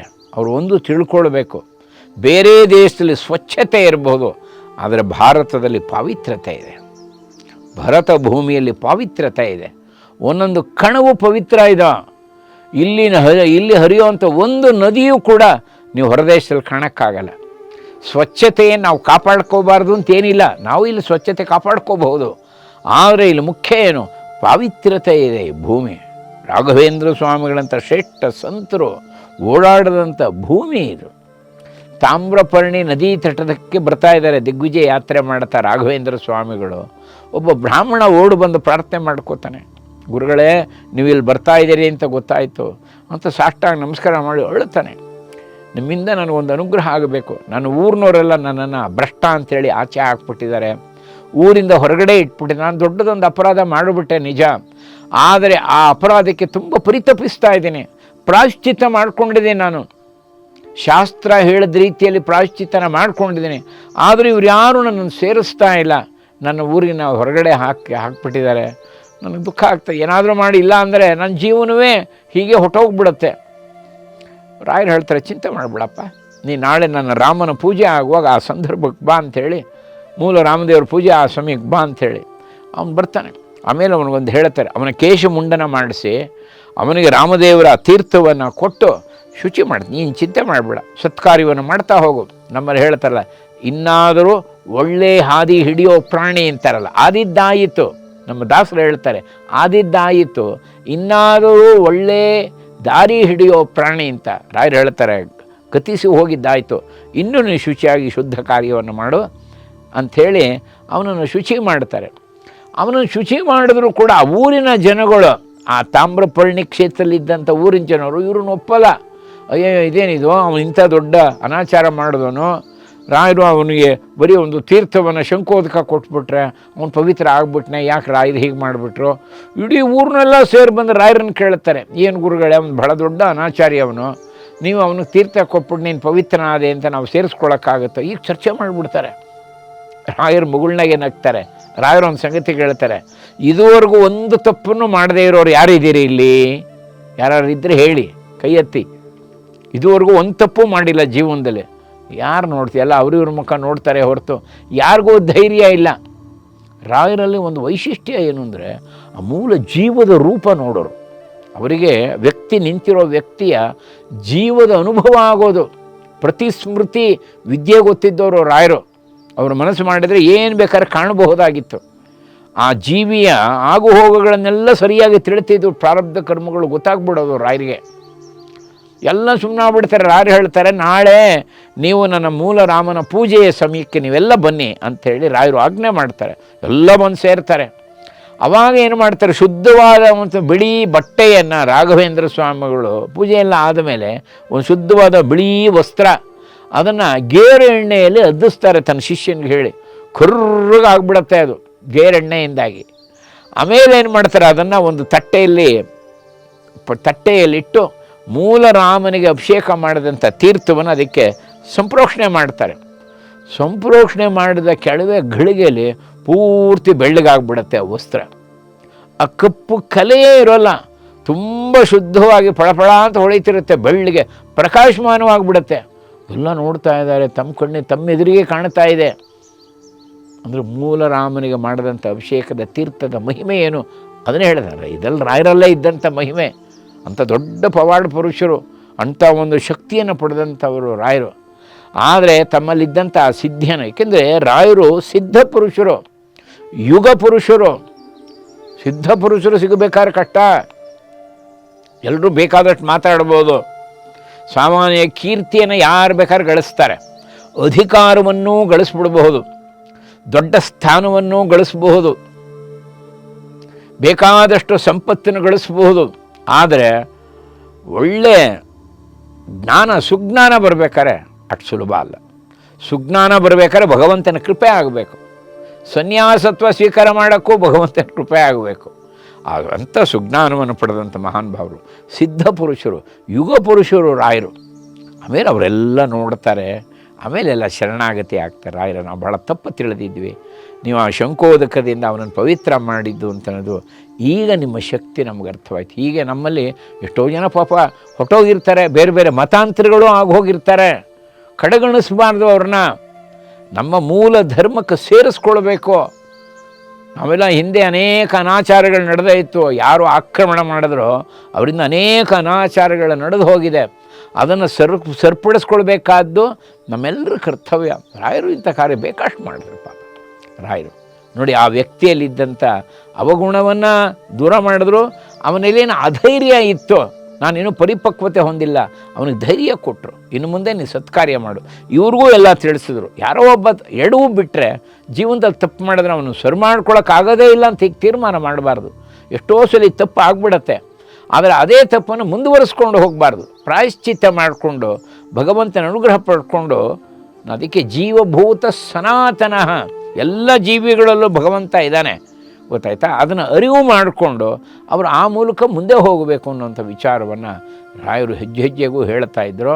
ಈ ರೀತಿ ಸಮಾಜದಲ್ಲಿ ಎಷ್ಟು ಥರ ಪರಿವರ್ತನೆ ಮಾಡಬೇಕು, ಸಹಸ್ರಾರು ಜನ ಅವರಿಂದ ಅನುಗ್ರಹ ಪಡೆದದನ್ನು ರಾಯರ ಜೀವನದಲ್ಲಿ ನಾವು ನೋಡ್ತೇವೆ.